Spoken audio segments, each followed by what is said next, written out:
materials that we see around. We see PET bottles. PET bottles that get recycled to make wool. From wool we make thread, and from thread we make different textiles. We also have LDP carry bags. LDP plastic carry bags, that is a problem nowadays, already banned. But this LDP can also be melted and formed into granules. Similarly, we can have HDP, the shampoo bottles, and polypropylene, similar type of bottles, which can also be melted down, crushed, melted, washed, and can be made into granules for further recycling. We all know that milk pouches that we get nowadays also can be recycled. Similarly, polycarbonate can be made into flakes. Polystyrene, there are technologies now where polystyrene, the thermocol that we get, can also be recycled through processes, although it is voluminous and that is a challenge while transporting it. PVC, polyvinyl chloride, also get hammered, crushed, and recycled. We see PVC compound in the market. There is multi-layer plastics, which of course is very difficult when we say to recycle it, because it has different layers and different layers have different melting points. So that is why it becomes very difficult to desegregate them and like reuse or recycle them. But there are technologies where they heat press it and make MLP boards out of it. MLP boards can again be used for making chairs, wood, different furnitures, etc. And there is also FRP. So now technology has also emerged that FRP can be recycled, or if not recycled, it can be sent out for combustion. Now, my point is, our topic is plastic waste management challenges and opportunities. Sir संभव हो तो हिंदी में बताएं. अच्छा, everybody is comfortable in Hindi? Should I? Yes, sir. Bilingual. अच्छा, Bilingual. तो ठीक है, मैं दोनों लैंग्वेजेस का यूज कर लेता हूँ. ऑफ कोर्स प्रेजेंटेशन तो इंग्लिश में ही है. I'll off and on speak in Hindi. तो डिफरेंट प्लास्टिक्स के कैटेगरीज जो आप देख रहे हैं, टाइप्स देख रहे हैं, हर प्लास्टिक कैटेगरी जो है वो अपने आप में रिसाइक्लेबल है. पर तो फिर चैलेंज कहाँ आता है? व्हाट डू यू से? चैलेंज कहाँ आता है अगर हर मटेरियल प्लास्टिक का जो है वो रिसाइकल किया जा सकता है? तो प्लास्टिक एक प्रॉब्लम क्यों बन गया? प्रॉब्लम सर इसलिए बन जाती है क्योंकि ये जब भी जमीन पे जहाँ पे भी पड़ी रहती है अपने आसपास के एरिया को बंजर कर देती है, अनफर्टाइल कर देती है सर. रिसाइकिल होने में जो एनर्जी कंजम्पशन होता है या फिर जो बाई प्रोडक्ट निकलते हैं वो नेचर के लिए बहुत हजार्डियस होते हैं. करेक्ट सर, इसको बनाने में बहुत सारे पॉइजन का इस्तेमाल जो है टॉक्सिक इस्तेमाल होते हैं, हानिकारक केमिकल यूज होते हैं, उसकी वजह से ये काफी डेंजरस होता है हमारे लिए. अच्छा, let me respond to this. I take you through the presentation और एंड में कुछ चीजों के ऊपर बात करेंगे. कुछ चीजें आप लोगों ने बोली हैं, ये चीजें ठीक हैं, कुछ हद तक कुछ चीजें ठीक हैं, कुछ चीजों में कुछ और जानकारी की जरूरत है. तो चलिए आगे चलते हैं, हम प्रेजेंटेशन में बात करते हैं. कितना बड़ा चैलेंज है पहले ये समझ लेते हैं. ये एक रिसेंट फोटोग्राफ है आपके. प्लीज म्यूट कर लीजिएगा. Responding to my answer, I request please mute yourself. Thank you. When we say plastic waste, कितना बड़ा प्रॉब्लम है. ये जो आपके सामने एक पर्टिकुलर फोटो दिखाई दे रही है, अगर इसकी डेट आप देख पा रहे हैं तो ये 14 सितंबर. Sir slide slide is not okay sir. Visible sir. अच्छा, अभी this went to full screen और अभी फुल स्क्रीन नहीं हुआ.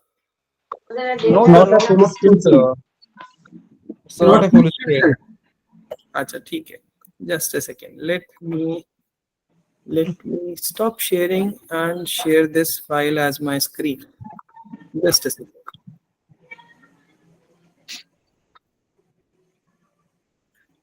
अभी हुआ? Yes, sir. Yes, sir. Okay, sir. Yes, sir. Yes, sir. तो ये आप फोटोग्राफ देख रहे हैं, आप ताज्जुब करेंगे जान के, ये पिछले हफ्ते का ही फोटो है 14 सितंबर का, और ये लोकेशन है हमारा उत्तराखंड का एक बहुत ही सुंदर शहर नैनीताल। प्रॉब्लम है इस तरीके के वेस्ट मटेरियल से। कितना बड़ा चैलेंज है ये, इसके बारे में आइए आगे देखते हैं। इंडिया के अंदर प्लीज आपसे रिक्वेस्ट है कि थोड़ा म्यूट रखें। Mister Ibrahim, please I request all to please mute yourself, it will help us. Okay, thank you. अगर हम बात करें इंडिया, जिसके अंदर लगभग 18% ग्लोबल पॉपुलेशन है, पर ज्योग्राफिकल एरिया सिर्फ 2.4% है। तो अगर डेंसिटी वाइज देखें तो हम बहुत डेंस्ड हैं, और हमारे पास 1/6 ग्लोबल पॉपुलेशन है। अगर हम वेस्ट मैनेजमेंट की बात करें, हालांकि हमारा वेस्ट जनरेशन पर कैपिटा काफी कम है डेवलप्ड नेशंस के मुकाबले, मगर क्योंकि हमारी जनसंख्या ज्यादा है, इसलिए हमारा वेस्ट जनरेशन जो है वो ओवरऑल काफी अच्छा खासा कंट्रीब्यूशन देता है।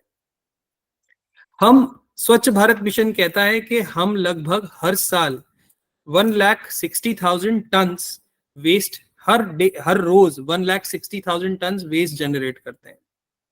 उनका मानना यह है कि 93% एरिया में जो है वो सेग्रीगेटेड कलेक्शन होता है, सेग्रीगेशन माना गया कि किया जाता है। हालांकि ये बड़ा ही डाउटफुल आंसर है 93% सेग्रीगेशन होता हुआ, बट कई बार डिस्कशंस में ये आया कि नई सिटीज रिपोर्ट कि कहाँ उन्होंने सेग्रीगेशन एफर्ट और सेग्रीगेटेड कलेक्शन लगाया है, इसीलिए वो उसको रिपोर्ट कर देते हैं।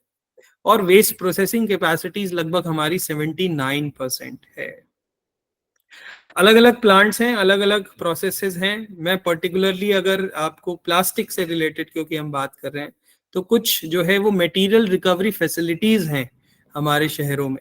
लगभग 2500 मटेरियल रिकवरी फैसिलिटीज हैं, छोटे छोटे स्पॉट्स शहर के बीच में या शहर के बाहर, जहां पे मटेरियल पहुंचता है और मटेरियल की छटाई करी जाती है, और प्लास्टिक्स, पेपर, कार्डबोर्ड ऐसे मटेरियल्स को अलग करके बेचने के लिए निकाला जाता है। जो चीजें बेची नहीं जाती वो सीमेंट प्लांट्स को या इंडस्ट्रीज को को कंबशन के लिए भेज दी जाती हैं। प्लास्टिक्स की अगर हम बात करें, तो ये तो आप सब मानते हैं कि प्लास्टिक जो है वो मॉडर्न एरा का सबसे बड़ा इन्वेंशन है। प्लास्टिक के बिना ना तो आप मेडिकल रिसर्च की बात कर सकते हैं, ना ही मेडिकल इक्विपमेंट्स जो आजकल आप यूज करते हैं इतनी आसानी से। आज देखिए, आप कहीं हॉस्पिटल जाइए, ट्रिप बॉटल से लेकर के और हर चीज अब जो है वो प्लास्टिक से घिरी हुई है। तो नो डाउट कि प्लास्टिक जो है वो लाइट वेट है, इंड्योरिंग है, लो प्राइसेस पे अवेलेबल हो, और ना ही सिर्फ ये बहुत ही अच्छा कंडक्टर है, इलेक्ट्रिसिटी का इंसुलेशन है। तो इसलिए आपको हर तार के ऊपर भी प्लास्टिक ही मिलते हैं। फूड प्रोडक्शन और प्रिजर्वेशन में भी प्लास्टिक का बहुत बड़ा रोल है। और इसके अलावा इलेक्ट्रॉनिक्स, ऑटोमोबाइल्स, टेक्सटाइल और पैकेजिंग बहुत ही ज्यादा जो है वो आगे प्लास्टिक्स के कंजम्पशन पे गया है। इसकी बैरियर प्रॉपर्टीज और इसका लाइट वेट, ये दोनों चीजें के कारण इसमें फूड ट्रांसपोर्टेशन या फूड पैकेजिंग और ट्रांसपोर्टेशन में इसका काफी ज्यादा इस्तेमाल होने लगा। ग्रेजुअली आप देखते हैं कि हर एक चीज आपको प्लास्टिक्स और टेट्रा पैक और इन चीजों में मिलती है, which Tetra Pak also has some amount of plastics. जो क्या है कि प्लास्टिक्स बाकी चीजों को धीरे धीरे फेस आउट कर रहा है, और क्योंकि प्लास्टिक ड्यूरेबल है, प्लास्टिक लीकेज प्रूफ है, प्लास्टिक लाइट वेट है, तो वो उसको ऑक्युपाई कर लेता है। तो हम ये मानते हैं कि प्लास्टिक का कंजम्पशन बढ़ रहा है। अगर हम देखें कितना बढ़ रहा है, तो ये लगभग 1950 के आसपास 1.5 मिलियन टन इस्तेमाल होता था ग्लोबली, पर आज की डेट में 2018 के आसपास की फिगर है कि 359, कुछ लेटेस्ट फिगर 400 के ऊपर भी चली गई हैं मिलियन टन प्लास्टिक्स 2022 में। अगर हम देखें कब कहाँ सबसे ज्यादा इस्तेमाल हुआ, तो जैसा आप देख पा रहे होंगे राइट हैंड साइड के बार चार्ट में, प्लास्टिक पैकेजिंग सेक्टर जो है वो सबसे ज्यादा प्लास्टिक यूज करता है, लगभग 146 मिलियन टन आउट ऑफ 359। उसके बाद बिल्डिंग कंस्ट्रक्शंस में यूज होने लगा। आजकल आप सब देखते हैं कि इवन विंडो से लेकर के और डोर्स तक सब प्लास्टिक्स के दिख जाते हैं। टेक्सटाइल में नायलॉन के कारण जो है वो टेक्सटाइल का प्रोडक्शन जो है वो प्लास्टिक कंजम्पशन काफी बढ़ गया। एक और इसके बढ़ने का कारण ये था कि पेट जो है वो इजीली रिसाइकल होके यान बनाने लगा, और यान वो जो है वो जीन्स और टी शर्ट बनाने में इस्तेमाल होने लगा। लगभग लगभग अब अगर हम बात करें कि ओवर 1 मिलियन प्लास्टिक बॉटल जो है वो हर मिनट अक्रॉस द वर्ल्ड बिकती है। तो ये एक्सटेंट है प्लास्टिक का जो हम अपने आसपास देख रहे हैं। 42% प्लास्टिक्स पैकेजिंग में जा रहा है। अगर हम इंडिया की बात करें तो 359 मिलियन टन अगर ग्लोबल प्लास्टिक प्रोडक्शन है, इंडिया के अंदर लगभग 18.5 मिलियन टन प्लास्टिक्स कंज्यूम हुआ 18-19 में। एक्सपेक्टेड था कि 2022 में ये 22 मिलियन टन पर एनम हो जाए और उसके आगे फिर और ज्यादा। लगभग इंडिया के अंदर 59% जो प्लास्टिक कंजम्पशन है वो पैकेजिंग में हुई, जिसमें 42% कहा गया कि फ्लेक्सिबल पैकेजिंग में गया और 17% रिजिड पैकेजिंग में। जैसे जैसे हम देख रहे हैं कि हमारा अर्बन एरिया बढ़ रहा है, हमारा मिडिल क्लास जो है वो हायर है, फ्लेक्सिबल पैकेजिंग जो है वो और आगे बढ़ रही है, and it is increasing, approximately expected to increase from 18 to 23 at approximately 10% compounded annual growth rate. Plastic कहां से आता है? No doubt plastic is a by product of extraction of fossil fuel. जब आप पेट्रोलियम एक्सट्रैक्ट करते हैं तो petroleum के साथ में आपको प्लास्टिक एज बाय प्रोडक्ट मिलता है। So you can't get rid of plastics until unless you stop exploring fossil fuels.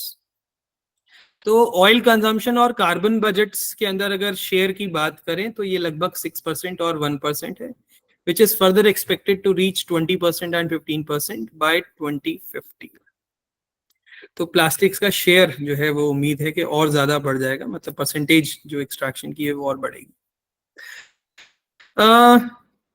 Plastic अगर हम ग्लोबली कंपेयर करें 2010 के लेवल से और 2025 के एक्सपेक्टेशन से, तो कुछ रिपोर्ट्स ने ये कहा कि लो इनकम कंट्रीज में लगभग 159% प्लास्टिक कंजम्पशन बढ़ने वाला है।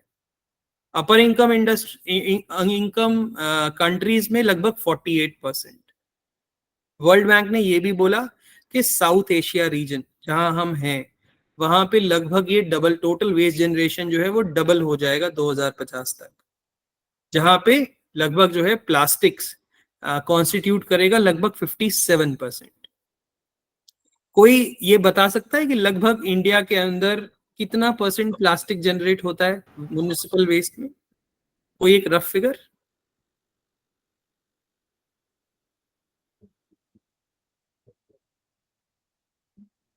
कुछ गेस? 35%। 50% से अबव। 50% से अबव। और सर आई थिंक 67 60। अरे बाप, ये तो स्टॉक मार्केट की तरह हो गया, रोज ऊपर जा रहा है। नहीं, CPCB sir 15 to 20%। Okay, let me 3.1%, around 3 and 5 sir. अच्छा, नहीं, लगभग 7% के आसपास एवरेज माना जाता है। कई सारे सिटीज में जो है वो ज्यादा है, कई सिटीज में कम है, और कुछ स्टडी जो है सीपीसीबी ने करवाई थी, उसके बाद ये निकला कि ऑन एन एवरेज 6.92% निकल के आया था कि एवरेज प्लास्टिक है वेस्ट के अंदर। मैं आगे कुछ और इसकी डिटेल में भी बात करूंगा, एक एग्जांपल, एक स्टडी हम लोगों ने किया उसकी भी बात करता हूँ। इंडिया के कमोडिटी मार्केट में अगर हम बात करें तो प्लास्टिक जो है पर कैपिटा, पर पर्सन मतलब जो है, हर साल हम लगभग 13.6 किलोग्राम प्लास्टिक कंज्यूम कर रहे थे। ग्लोबल एवरेज है 30 का, पर क्योंकि हम 18% ऑफ द ग्लोबल पॉपुलेशन है, तो भले हम पर कैपिटा जनरेशन में कम रहे हों, पर प्लास्टिक वेस्ट हमारा काफी ज्यादा है। रफली 70% प्लास्टिक पैकेजिंग प्रोडक्ट्स जो है वो वेस्ट में कन्वर्ट हो जाते हैं छोटे ही ड्यूरेशन में, ऐसा सीपीसीबी मानता है।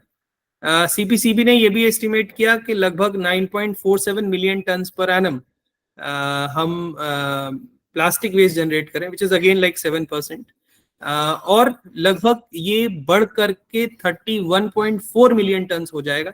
मतलब लगभग अगर हम बात करें 3 गुना से भी ज्यादा बढ़ जाएगा 2031 तक, और 55 मिलियन टन तक पहुंचने की उम्मीद है 2041 तक। तो ये चीजें बहुत क्लियर बताती हैं कि हमें बहुत जरूरी है कि हम प्लास्टिक, ग्रोइंग प्लास्टिक जो है और उसके चैलेंजेस को एड्रेस करें। चैलेंज क्या है, थोड़ा सा इसको समझते हैं। ये तो हमने समझा प्लास्टिक किस रेट से बढ़ रहा है, हमारी कंट्री में क्या आगे होने की और संभावनाएं हैं। देखिए, प्लास्टिक आया एक ब्लेसिंग की तरह। प्रोडक्शन जो था, so the production of plastics that were made to be discarded after single use or are uneconomical to correct and recycle, in association with lack of awareness and poor solid waste management, resulted in its littering। मतलब plastics का उठाना, plastic को recycling के लिए economically और sustainably cities से collect कर लेना, और इससे पहले प्लास्टिक को अगर हम देखें तो कई सारे प्रोडक्ट ऐसे हैं जिसका शायद life time 5 minute, 2 minute, 10 minute या आधा घंटा ही रहता है। तो वो जो यूज एंड थ्रो वाला स्ट्रैटेजी है, और उसके बाद उसका इनइकोनॉमिकल कलेक्शन और रिसाइकलिंग के लिए जुड़ना, और साथ ही हम लोगों की अनअवेयरनेस कि इससे क्या प्रॉब्लम होगा, ये सब मिलकर के, और सिटी के अंदर एक solid waste management system appropriate ना होने के साथ प्रॉब्लम क्रिएट करता है। प्रॉब्लम क्रिएट करता है ना सिर्फ लैंड या एनवायरनमेंट में, इनफैक्ट एनवायरनमेंट के अंदर मरीन एनवायरनमेंट में भी बहुत ज्यादा ये जाकर के प्रॉब्लम क्रिएट करता है। जैसे किसी ने पहले भी कहा था कि प्लास्टिक जो है वो सॉइल को इनफर्टाइल कर देता है। दोस्तों, एक अद्भुत पुस्तक है। Can you please mute? Plastic जो है उसके साथ इशू क्या है कि प्लास्टिक्स डिग्रेड नहीं होते। प्लास्टिक्स जब लाइट पड़ती है, सनलाइट पड़ती है, एनवायरनमेंट में उनकी एज बढ़ती है, तो वो डिफ्रेगमेंट हो जाते हैं। तो वो मैक्रो से माइक्रो और माइक्रो से नैनो प्लास्टिक्स बन जाते हैं and they enter into food chain. ये एक प्रॉब्लम है। ये अगर आप राइट साइड का डायग्राम देखें तो पेट या ग्लास बॉटल्स होती हैं। अगर मान लीजिए वो नदी, नाले, समंदर में चली गई और वहां से होते हुए वो टकराती है, धूप में रहती है, उसके ऊपर कुछ कभी प्रेशर पड़ता है, वो डिफ्रेगमेंट हो जाती है। ये आप लोगों ने बहुत इजीली एक्सपीरियंस किया होगा कि आप सीमेंट के जो बैग्स होते हैं उसको कभी छत पे अगर रखे होंगे, थोड़े दिन बाद उठाएंगे तो एकदम झरझर अलग हो जाएगा, उसमें वजन नहीं लेगा वो। तो यही होता है प्लास्टिक के साथ, वो डिफ्रेगमेंट हो जाता है और उसके छोटे छोटे कण बन जाते हैं। और वो जो छोटे कण हैं वो जो मरीन मैमल्स हो गए या जो मरीन लाइफ है वो उसको खाना समझ के खा जाती है कई बार। या आप लोगों ने गायों को भी देखा होगा कि रोटी के चक्कर में वो पूरी की पूरी थैली खा जाती है। तो होता क्या है कि वो प्लास्टिक्स उनके अंदर चला जाता है और धीरे धीरे धीरे धीरे वो फूड चेन में एंटर कर जाता है। तो अगर हम इसको देखें कि abundance of plastics with poor waste management contribute to growing environmental crisis in oceans and freshwater systems। इसका एक बिगेस्ट एग्जांपल भी है, अगर आप लोगों ने सुना हो तो समंदर के बीच में बड़े बड़े प्लास्टिक गायर्स हैं। गायर्स बोलते हैं हम, जैसे आइलैंड है पूरा प्लास्टिक वेस्ट का, वो विंड मूवमेंट्स के कारण जो है वो इकट्ठा हो गया एक तरफ। लगभग 11 मिलियन टन प्लास्टिक जो है वो ओशन में हर साल घुसता है। 11 में लगभग 1.3 मिलियन टन जो है वो माइक्रो प्लास्टिक है और 9.7 मिलियन टन मैक्रो प्लास्टिक्स। लगभग ये माना जाता है कि 150 मिलियन टन प्लास्टिक ऑलरेडी है मरीन एनवायरनमेंट में।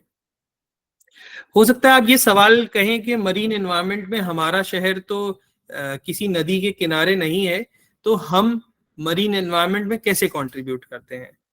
तो मैं बोलूंगा कि आप थोड़ा सा ध्यान से ये देखिएगा कि आपके शहर से जो भी सीवर या जो नाले हैं वो जाते कहाँ हैं। वो कहीं ना कहीं बड़े नालों में जाते हैं और वो बड़े नाले जाकर के कुछ किलोमीटर आगे किसी ना किसी नदी की ट्रिब्यूटरी में जाकर के मिल जाता है और अल्टीमेटली वो वेस्ट को कैरी करके वहां तक ले जाता है। अब होता क्या है, अप्रोक्सीमेटली 1 मिलियन सी बर्ड्स और 1 lakh marine mammals including whales and dolphins are found dead every year due to plastic injection and entanglement. मतलब या तो वो उसे खा जाते हैं या उसमें फंस जाते हैं। तो अगर हम इसको इकोनॉमिक टर्म्स में बोलें तो लगभग 1.3 बिलियन टन इकोनॉमी पे इफेक्ट करता है एशिया के अंदर। अगर मैं इसको ग्लोबल इकोनॉमी की बात करूंगा तो ये लगभग 13 बिलियन डॉलर्स है। और अगर हम बात करें कि कितना रिसाइकल होता है प्लास्टिक्स, तो आप लगभग देखेंगे कि लगभग 14% प्लास्टिक जो है ग्लोबली वो रिसाइकलिंग के लिए जाता है, जिसके अंदर 8% जो है वो रिसाइकल हो जाता है लो एप्लीकेशंस के लिए। 4% वो क्योंकि जलता है प्लास्टिक रिसाइकल होने के लिए तो वो लॉस्ट हो जाता है उसमें प्रोसेस में, और 2% ही इफेक्टिवली रिसाइकल होता है। 14% जला दिया जाता है, 32% के आसपास जो है वो एनवायरमेंट में ही लीक कर जाता है, और 40% लगभग डंप साइट्स पे जाकर के डिस्पोज कर दिया जाता है। तो ये हमने देखा कि लगभग 11 मिलियन टन्स प्लास्टिक्स ओशन में हर साल एंटर करता है। अगर इसको हम ट्रक्स के हिसाब से कैलकुलेट करें तो लगभग एक गार्बेज ट्रक प्लास्टिक में हर मिनट जाके डिस्पोज किया जाता है। जैसा मैंने कहा, प्लास्टिक के साथ जो बिगेस्ट चैलेंज है वो है उसका लॉन्ग लाइफ स्पैन। तो एक तरह से ये उसका एडवांटेज भी है, तो यही उसका वरदान है और यही उसका अभिशाप भी। प्लास्टिक्स के जो फिशिंग गेयर्स हैं लगभग 600 साल तक खराब नहीं होते। प्लास्टिक की बॉटल 450 साल तक एनवायरनमेंट में रह सकती है। सिमिलरली डाइपर्स, डिस्पोजेबल डाइपर्स लगभग 450 साल, बेवरेज बॉटल्स 400 साल, और सबसे अगर कम की हम बात करें तो वैक्स्ड मिल्क कार्टन जो टेट्रा पैक कार्टन वो कहता है कि लगभग 0.25 ईयर्स, और प्लास्टिक बैग लगभग 20 साल। मतलब एक प्लास्टिक बैग जो शायद हम सब्जी लाने में इस्तेमाल कर देते हैं और उसको सब्जी लेकर के घर तक लाने में सिर्फ 15 मिनट 20 मिनट 1 घंटा लगता है, उसके बाद वो प्लास्टिक बैग अगर फेंक दिया जाए तो 20 साल तक एनवायरनमेंट में एग्जिस्ट करेगा। अब बात करते हैं इश्यूज क्या है। अनलाइक ग्लास और एल्युमिनियम जो किसी भी नंबर ऑफ टाइम्स आप रिसाइकिल कर सकते हैं। आप एल्युमिनियम लीजिए, कैन बनाइए, वापस लेके आइए, उसको मेल्ट करिए, दोबारा से बनाइए, दोबारा मेल्ट करिए, दोबारा से बनाइए, कोई भी मटेरियल का लॉस नहीं होता। मगर अगर आप प्लास्टिक को रिसाइकिल करते हैं तो प्लास्टिक्स वर्जिन नहीं होते। प्लास्टिक्स में एडिटिव्स ऐड किए जाते हैं, कलर्स ऐड किए जाते हैं, डिफरेंट प्रॉपर्टीज को इनहांस करने के लिए डिफरेंट एडिटिव्स आते हैं। तो ये एक केमिकल कॉम्बिनेशन होता है, और जब हम प्लास्टिक को रिसाइकिल करते हैं तो ये उस क्वालिटी का प्लास्टिक वापस हमें नहीं मिलता, रादर एक क्वालिटी नीचे, मतलब डिग्रेडेड प्लास्टिक हमें मिलता है। तो plastics are downcycled and even lost in recycling process. Chemical recycling भी की जा सकती है प्लास्टिक की, कि आप प्लास्टिक लीजिए, उसको जो है उसमें से ऑयल निकालिए, उसको दोबारा से डिस्टिलेशन कॉलम पे ले जाइए, उसमें से फिर से प्लास्टिक्स निकालिए और मोनोमर बना लीजिए। मगर ऐसा करने में एनर्जी कॉस्ट, डीपॉलीमराइजेशन की सेंसिटिविटी और डीपॉलीमराइजेशन और उसके परफॉर्मेंस ट्रेड ऑफ जो है वो बहुत हिंडर करते हैं, क्योंकि जब आप ऐसा करना चाहेंगे तो आपका कंपटीशन दूसरे वर्जिन फॉसिल फ्यूल से होने लगेगा जो बहुत लो कॉस्ट में अवेलेबल होगा। Proper management in an environmental friendly manner and routing them into circular economy loop remains a challenge to be addressed. होता क्या है,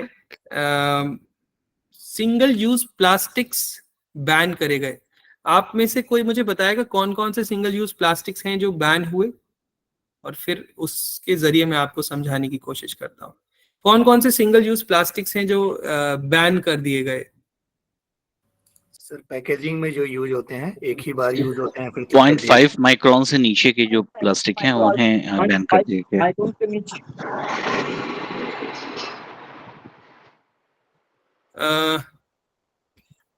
तो जो LDP कैरी बैग्स है 120 माइक्रोन से नीचे उसको बैन किया गया। जो नॉन वूवन टेक्सटाइल बैग है 60 GSM से नीचे को बैन किया गया। इसके अलावा हम बात करें तो cutleries, balloon straws, ice cream sticks, straws, ऐसे कुल 17-18 आइटम्स थे जिनको बैन कर दिया गया। बैन करने का क्यों जरूरत पड़ी? कि सरकार को ये समझ में आया कि प्लास्टिक प्रॉब्लम नहीं था, क्योंकि ये आइटम्स वो थे जिनका बहुत शॉर्ट लाइफ स्पैन था, इसके बिना भी काम चलाया जा सकता है, और इन मटेरियल्स को एक बार डिस्कार्ड कर दिया जाता है तो इवन इनफॉर्मल सेक्टर भी कलेक्ट नहीं करता, क्योंकि वो इकोनॉमिकली फीजिबल नहीं होते कलेक्ट होने के लिए। तो इसीलिए इन आइटम्स को बैन कर दिया गया। तो मतलब अगर कोई मटेरियल इकोनॉमिकली सस्टेनेबली हम कलेक्ट नहीं कर सकते तो बेहतर है कि उस आइटम को हम ना ही इस्तेमाल करें। मैं वापस अपनी स्लाइड पे आपको लेके चलता हूं। दूसरा था एनवायरमेंटल चैलेंज। लगभग 94% ऑफ प्लास्टिक्स जो हम कंज्यूम करते हैं वो रिसाइक्लेबल है, बाकी जो है वो रिकवरी के लिए भेजे जा सकते हैं, एनर्जी रिकवरी के लिए। 15.7 million metric ton plastics consume हुए इसके हिसाब से 18-19 में। 42% जो है वो वेस्ट स्ट्रीम में एंटर हुए विद इन अ ईयर, और 12.73% का थोड़ा लॉन्गर लाइफ स्पैन रहा है, और ये माना जाता है कि वो 5 साल के अंदर जो है वो वेस्ट स्ट्रीम में एंटर होंगे। Remaining being long term usage plastic. Long term usage plastic मतलब फॉर एग्जांपल किसी के पास प्लास्टिक की चेयर है, प्लास्टिक का और फर्नीचर है जो हम लोग रोज नहीं फेंकते और कई साल बाद ही डिस्कार्ड किया करते हैं। ऑफ दिस वेस्ट प्लास्टिक लगभग 70% रिसाइकिल हो जाता है। अनकलेक्टेड और नॉन रिसाइकिल प्लास्टिक्स जो हैं वो या तो डंप कर दिए जाते हैं टेरेस्ट्रियल या एक्वेटिक एनवायरनमेंट में, या फिर जला दिए जाते हैं कई शहरों में। हालांकि बर्निंग बैंड है, बट स्टिल हम फिर भी देखते हैं कि कई आइसोलेटेड एरियाज में अभी भी वेस्ट को जला दिया जाता है, जिसके कारण एनवायरमेंटल चैलेंजेस क्रिएट होते हैं। अगर हम इंडिया की बात करें, जो कि हम लगभग 18% पॉपुलेशन रखते हैं, तो हम लगभग 12th लार्जेस्ट कंट्रीब्यूटर हैं मरीन एनवायरनमेंट में। लगभग 0.09 से 0.24 मिलियन मेट्रिक टन प्लास्टिक जो है वो मरीन डेब्रिस 2010 में हमने डिस्कार्ड किया। कुछ स्टडीज ने ये भी कहा कि 80% ऑफ लिटर जो ओशंस में ओरिजिनेट करता है वो लैंड बेस्ड एक्टिविटीज से जाता है। इस मरीन लिटर जो 80% मरीन लिटर लैंड बेस्ड से जाता है, इसके अंदर लगभग 90% प्लास्टिक रहता है, मोस्टली सिंगल यूज आइटम्स। कुछ और चैलेंजेस थे। ये भी माना जाता है कि by 2050 there will be more plastics in water than fishes by weight. Plastic जो है वो मैंने आपको जैसे बताया कि एनवायरनमेंट में डिग्रेड करता है, मैक्रो से माइक्रो और माइक्रो से nano plastics. Macro plastics are harmful for wildlife, animals eat them, block their digestive system, entangle हो जाते हैं डॉल्फिन, फिशेस, टर्टल्स, ये जाके जाल जो नीचे रहते हैं उनमें जाके फंस जाते हैं, and they prevent them from moving, feeding और ब्रीडिंग। प्लास्टिक मरीन डेब्रिस जो है वो एडवर्सली इफेक्ट करता है। लगभग 267 स्पीसीज ग्लोबली इफेक्ट हुई उससे, including 86% sea turtles, 44% sea birds and 43% marine mammals. Toxic chemicals हैं which are added during manufacturing of plastics, which are called additives. They transfer to animal tissues, eventually entering human food chain.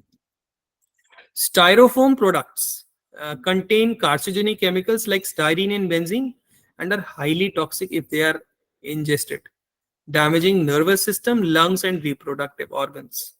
Burning in open also generates furans and dioxins. तो आप ये भी एक बार question कर सकते हैं कि जब बर्निंग से फ्यूरॉन्स और डायोक्सिन्स निकलते हैं तो फिर हम को कंबशन के लिए भेज करके क्यों बोलते हैं कि प्लास्टिक मैनेज हो रहा है। तो ये देखिए कि को कंबशन के लिए जब प्लास्टिक को भेजा जाता है तो वो जनरली सीमेंट किल्न्स पे भेजा जाता है, जहां पे टेम्परेचर लगभग 1700 डिग्री सेंटीग्रेड तक जाता है। तो इस 900 डिग्री सेल्सियस टेम्परेचर के ऊपर जो फ्यूरॉन्स और डायोक्सिन्स हैं, ये जो है वो नहीं जनरेट होते।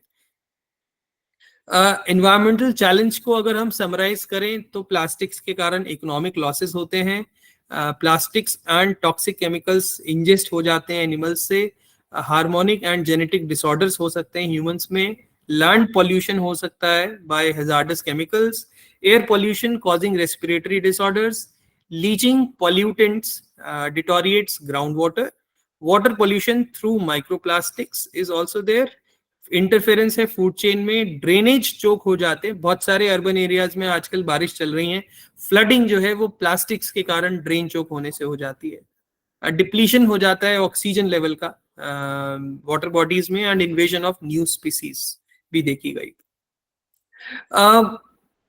जस्ट अ ग्लिम्स, एक हमने वेस्ट कैरेक्टराइजेशन किया to understand what are different type of materials municipal solid waste के अंदर। 2022 जनवरी कानपुर का ये स्टडी है।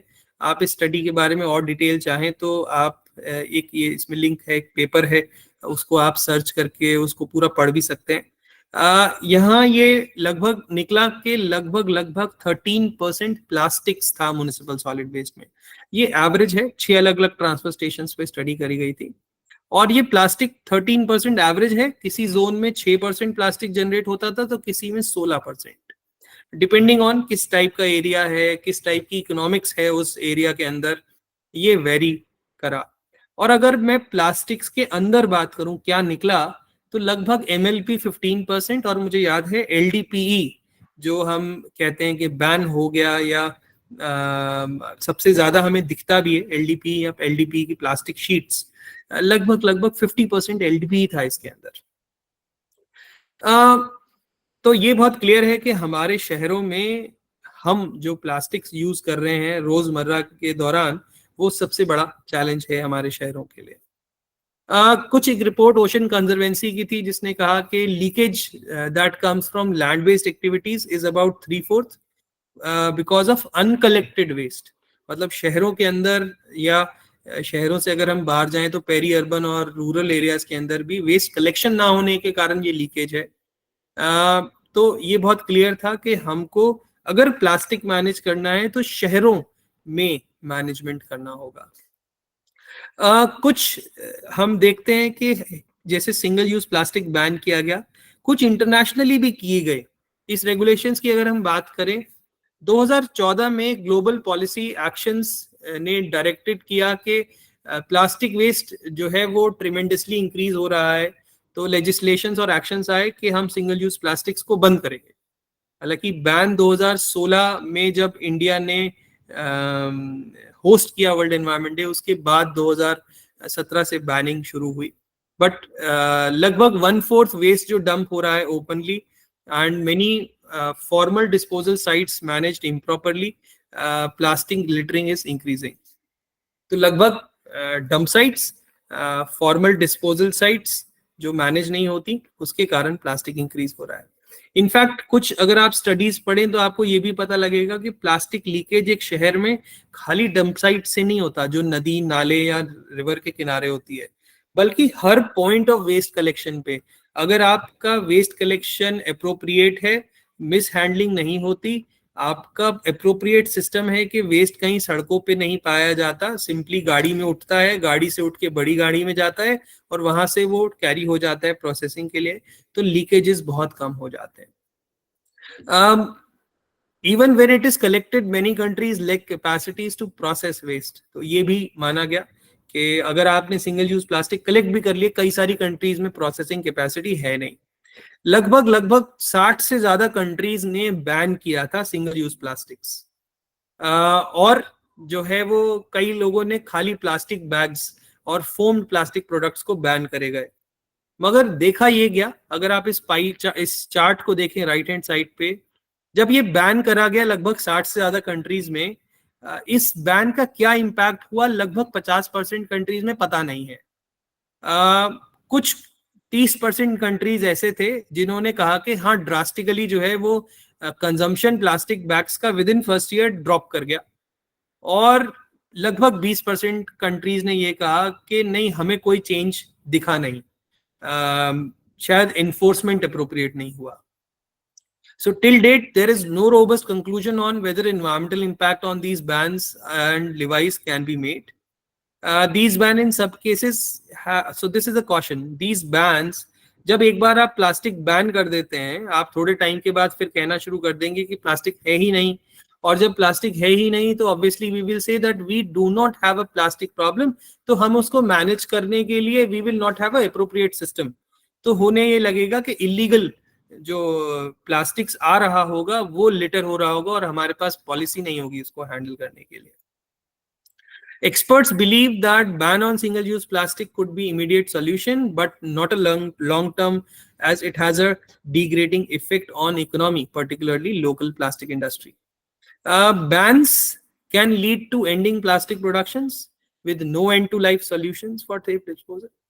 एक नई और प्लास्टिक्स आया जिसको हम आजकल बायोडिग्रेडेबल प्लास्टिक्स बोलते हैं. अब तो कंपोस्टेबल प्लास्टिक्स भी दिखते हैं, बट इससे कोई खास हमें फर्क नहीं दिखता. There are challenges with that. जब हमने बोला बायोडिग्रेडेबल प्लास्टिक्स, तो बायोडिग्रेडेबल प्लास्टिक्स को टेस्ट करने का ड्यूरेशन 6 महीने का है, उसकी टेस्ट करने की कॉस्ट लगभग 4-4.5 लाख रुपए है. तो कौन यूएलबी इसको टेस्ट करके और ये प्रूफ करेगा कि जो प्लास्टिक है वो बायोडिग्रेडेबल है या नहीं है. दूसरा ये कि अगर कोई इलीगल स्टैंपिंग करने लग जाएगा तो वो कैसे रोकी जाएगी, वो भी एक चैलेंज हो जाएगा. सिमिलरली कंपोस्टेबल प्लास्टिक्स जो है उसके लिए हमें एक पर्टिकुलर इंडस्ट्रियल कंपोस्टिंग यूनिट चाहिए होती है जिसमें 70 डिग्री का टेम्परेचर हो. तो वो यूनिट्स कहाँ होंगी और उसको कैसे डिफरेंट प्लास्टिक्स में से कंपोस्टेबल और बायोडिग्रेडेबल प्लास्टिक अलग से मिलेगा. इन सब चीजों के साथ प्लास्टिक वेस्ट मैनेजमेंट रूल्स जो है डिफरेंट जनरेटर्स के लिए भी आए. इंडिया के अंदर 2016 में आया, और उसके बाद फिर उसमें अमेंडमेंट्स आए 18 में, 22, 21 में, 22 में, 23 में 2 बार आए. तो ये जो प्लास्टिक वेस्ट मैनेजमेंट रूल्स है ये हर जनरेटर पे, लोकल अर्बन बॉडी पे, ग्राम पंचायत पे, PIBOs बोलते हैं, प्रोड्यूसर इंपोर्टर ब्रांड ओनर्स, और PWPs प्लास्टिक वेस्ट प्रोसेसर्स, उनके ऊपर भी अप्लाई होते हैं. ये क्या कहते हैं कि इस रूल्स के तहत रिस्ट्रिक्ट किया गया कि कैरी बैग्स या प्लास्टिक शीट्स जो है वो 120 माइक्रोन से नीचे की जो है वो बैंड है. Supply of raw materials to unregistered units को मना करा गया कि अनरजिस्टर्ड यूनिट्स को आप नहीं देंगे. हालांकि ट्रेडर्स को आप कैसे रोकेंगे वो अभी भी क्लियर नहीं है. IS कोड दिए गए कि रिसाइकलिंग करनी है प्लास्टिक्स की या कंपोस्टेबल कैरी बैग्स की, तो उसका एक स्टैंडर्ड बनाया गया BIS के थ्रू. एनकरेज करा गया कि नॉन रिसाइकलेबल प्लास्टिक जो है उसको या तो रोड कंस्ट्रक्शन में ले लें या फिर उसको एनर्जी रिकवरी के लिए सीमेंट किल्स पे या डिफरेंट वेस्ट टू ऑयल या पायरोलिसिस यूनिट्स पे भेजें. ULBs को कहा गया to develop and setup infrastructure कि आप सेग्रीगेटेड कलेक्शन कराएं, स्टोरेज, ट्रांसपोर्टेशन, प्रोसेसिंग कराएं प्लास्टिक्स की, जो मोस्टली सिटीज में नहीं देखे जाते कि प्लास्टिक स्ट्रीम अलग से कलेक्ट हो रही हो. Recyclable plastics to be channelized to registered plastic waste recyclers and create awareness among stakeholders. They also said to require produce PIBOs who introduce products in the market to collect back through EPR, Extended Producer Mechanism, Responsibility Mechanism. हालांकि proper implementation और monitoring इन rules का अभी भी lack करता है कुछ जगहों पे. चैलेंजेस की अगर हम और बात करें, रिसाइकलिंग करी जा सकती है. ये माना जाता है कि रिसाइकलिंग करने से वनस्पत डिस्पोजल के लगभग 6 गुना ज्यादा नौकरियां बन सकती हैं. ये भी एस्टिमेट करा गया कि अगर आप मिसमैनेज प्लास्टिक को मैनेज करेंगे जो अभी रिसाइकल नहीं होता है, तो लगभग $2 बिलियन इनकम जो आप क्रिएट कर सकते हैं विद 1.4 मिलियन एडिशनल जॉब्स. चाहिए क्या मिसमैनेज प्लास्टिक्स को मैनेज करने के लिए? कहा गया कि इंटरमीडिएट सप्लाई तो है क्या कि जब आप इनफॉर्मल सेक्टर अगर शहर में देखें तो वो रेगुलरली नहीं सप्लाई कर पाता इंडस्ट्रीज में, और या फिर अगर किसी आप शहर के मटेरियल रिकवरी फैसिलिटी से बोलेंगे तो वो रेगुलरली सप्लाई नहीं कर पाता. तो वो एक चैलेंज है. तो वो चैलेंजेस को ओवरकम करना है. लोगों में अवेयरनेस नहीं है, टेक्निकल नो हाउ नहीं है, फाइनेंसेस भी लिमिटेड हैं, पर्टिकुलरली कोई रिसाइकलिंग इंडस्ट्री लगाना चाहता है तो उसको लोन्स के प्रॉब्लम्स आते हैं, क्योंकि उसका जो रॉ मटेरियल सोर्सिंग है वो थोड़ी अलग होती है। अकाउंटेबिलिटी वेस्ट जनरेटर की नहीं है पूरी चेन में। अगर हम वेस्ट जनरेट करते हैं तो हमारे ऊपर लाइबिलिटी नहीं दिख रही, पर्टिकुलरली वो मटेरियल्स जो अनब्रांडेड हैं, जैसे एलडीपी बैग्स हो गए, अदर चीजें जो जिसका कोई पीआईबीओ नहीं दिखाई देता, इनका कोई जो है वो हमें लेनदार या कोई रिस्पॉन्सिबल मैकेनिज्म नहीं दिखता। Implementation solid waste management rules के जो है वो अप्रोप्रिएट नहीं होते। पेनल मैकेनिज्म, पेनल्टीज, तो जब जब रूल आए, जब जब पीछे से प्रेशर आता है तो सिंगल यूज प्लास्टिक बैन शुरू हो जाता है, उसके ऊपर एनफोर्समेंट टास्क फोर्स बन जाती है, वो जाकर के पेनल्टीज लगाती है, पर ये सिस्टम रेगुलर नहीं रहता, और रेगुलर ना होने के कारण ये थोड़ा थोड़ा फिर से वापस आने लग जाता है और फिर से वही इश्यूज क्रिएट होने लग जाते हैं। सिमिलरली इश्यूज रिसाइकल्ड प्लास्टिक्स के जीएसटी को लेकर के भी हैं, जो अभी भी जो है वो 18% के आसपास है। प्रॉब्लम सॉल्यूशंस की अगर बात करें तो जो हमें कुछ चीजें जो देखनी है वो है ऑल्टरनेट चॉइसेस। हमारी स्ट्रैटेजीज या हमारे ऐसे कदम जो प्लास्टिक्स को रिड्यूस, रीयूज और रिसाइकिल करने में हेल्प कर सकता है। वेस्ट मैनेजमेंट सिस्टम को स्ट्रेंथन करना और अवेयर करना सारे स्टेक होल्डर्स को कि कैसे सिस्टम्स काम करते हैं। और रिवर्स लॉजिस्टिक्स, मतलब अगर मैं बात करूं तो कुछ सिस्टम्स जैसे कि डिपॉजिट रिफंड स्कीम, अगर आप लोग याद करें तो पहले कोका कोला या पेप्सी की बोतल कांच की आती थी, और कांच की बोतल में आप कोक पी के वो कांच की बोतल दुकानदार तक वापस पहुंचा दिया करते थे, उसी बोतल में वापस से कोल्ड ड्रिंक मार्केट में आती थी। तो ये था डिपॉजिट रिफंड, क्योंकि अगर आप उससे वापस बॉटल देते थे तो लगभग 5 रुपए 10 रुपए की वो बॉटल का कॉस्ट होता था, वो इलिमिनेट हो जाता था। प्लास्टिक मैन्युफैक्चरिंग सेक्टर की अगर हम बात करें, लगभग 1.2 मिलियन जॉब्स हैं यहाँ पे। आज की डेट में लगभग 12 लाख लोग एम्प्लॉयड हैं, जिसमें लगभग 3,500 ऑर्गेनाइज यूनिट्स बताई जाती हैं और लगभग 4,000 अनऑर्गेनाइज यूनिट्स। और ये माना जाता है कि लेबर इन्वॉल्व जो है वो लगभग रैक पिकर्स भी इसमें इन्वॉल्व है, लगभग 1 मिलियन के आसपास। कुछ ऑल्टरनेटिव्स हैं। मैं पहले इस स्लाइड पे जाऊं, मेरे को एक बात बताइए, अगर हम प्लास्टिक्स को एलिमिनेट करना चाहते हैं तो हम ये सब मानते हैं कि ऑल्टरनेटिव्स जो हैं वो, आप कह सकते हैं कि प्लास्टिक का ऑल्टरनेटिव जो है वो ग्लास है, एल्यूमिनियम है, या फिर जो है आप एलडीपी बैग की जगह जूट बैग इस्तेमाल कर सकते हैं। मानते हैं आप ये बात कि हमारे पास ये ऑल्टरनेटिव्स हैं मार्केट में?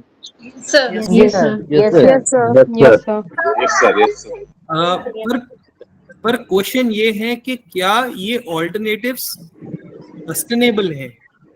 तो आइए आपको एक स्लाइड के जरिए इसको समझाने की कोशिश की है यहाँ पे, क्या ये ऑल्टरनेटिव्स सस्टेनेबल हैं।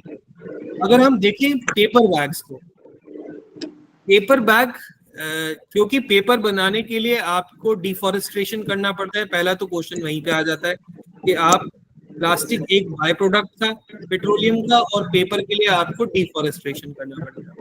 But paper can be recycled maximum for 4 times, but it generates 7 times more waste than recyclable plastic. Please mute कर लीजिए। It also has 2 to 3 times more global warming potential than plastic bags. तो paper जब आप छोड़ देते हैं और recycle नहीं होता, डिग्रेड होने लगता है, तो वो ग्रीन हाउस गैसेस, मीथेन और कार्बन डाइऑक्साइड जनरेट करता है। अब ग्लास को देखते हैं। ग्लास बहुत अच्छा ऑल्टरनेटिव है, पर उसके साथ चैलेंज क्या है, वो हेवी है, उसका वजन ज्यादा है। तो हेवी पैकेजिंग है, लगभग 100 किलोलीटर अगर मिल्क आपको ट्रांसपोर्ट करना है तो प्लास्टिक 400 किलो लगता है और ग्लास 45,000 किलो। लगभग plastic required is 400 kg compare to 45.4 45.4, it's something wrong, it's 45,400 kg of glass। लगभग 12.5 टाइम्स मोर एनर्जी लगती है इस प्लास्टिक पैकेजिंग की जगह अगर हम ग्लास यूज करें तो। जूट बैग को देखें, लगभग 1 लाख टन अगर व्हीट फ्लोर कैरी करना हो तो 600 टन प्लास्टिक लगता है। पर अगर हमें जूट बैग, जो पुराने वाले हमारे सैग बैग्स होते थे, वो यूज करने पड़े, लगभग 1960 किलो के जूट बैग्स लग जाते हैं। मैन्युफैक्चरिंग और ट्रांसपोर्टेशन जो जूट का है वो लगभग 1.8% टाइम्स मोर एनर्जी भी लेता है। टिन कैंस की अगर हम बात करें, जो जैसे आज की डेट में आपको कोक टिन कैंस में भी मिल जाता है, tin for packaging 1 million metric tons of lube oil अगर हमें ट्रांसपोर्ट करना होता तो 36.36% more raw material was required. लगभग 8.5% more energy is required for manufacturing and transporting of this tin. तो हम देखें तो plastic alternatives do exist, but they are not either commonly opted by common men, or beside them they are expensive, or these are often functionally inefficient also. Solutions की अगर हम बात करें तो बहुत ही सिंपल सा है कि सॉल्यूशन जो है वो मटेरियल में नहीं है, सॉल्यूशन जो है वो उसके मैनेजमेंट में है। There have been researches to explore possibilities of replacing plastics with biodegradable plastic, जिसको हम PLA भी बोलते हैं, पॉलीलैक्टिक एसिड।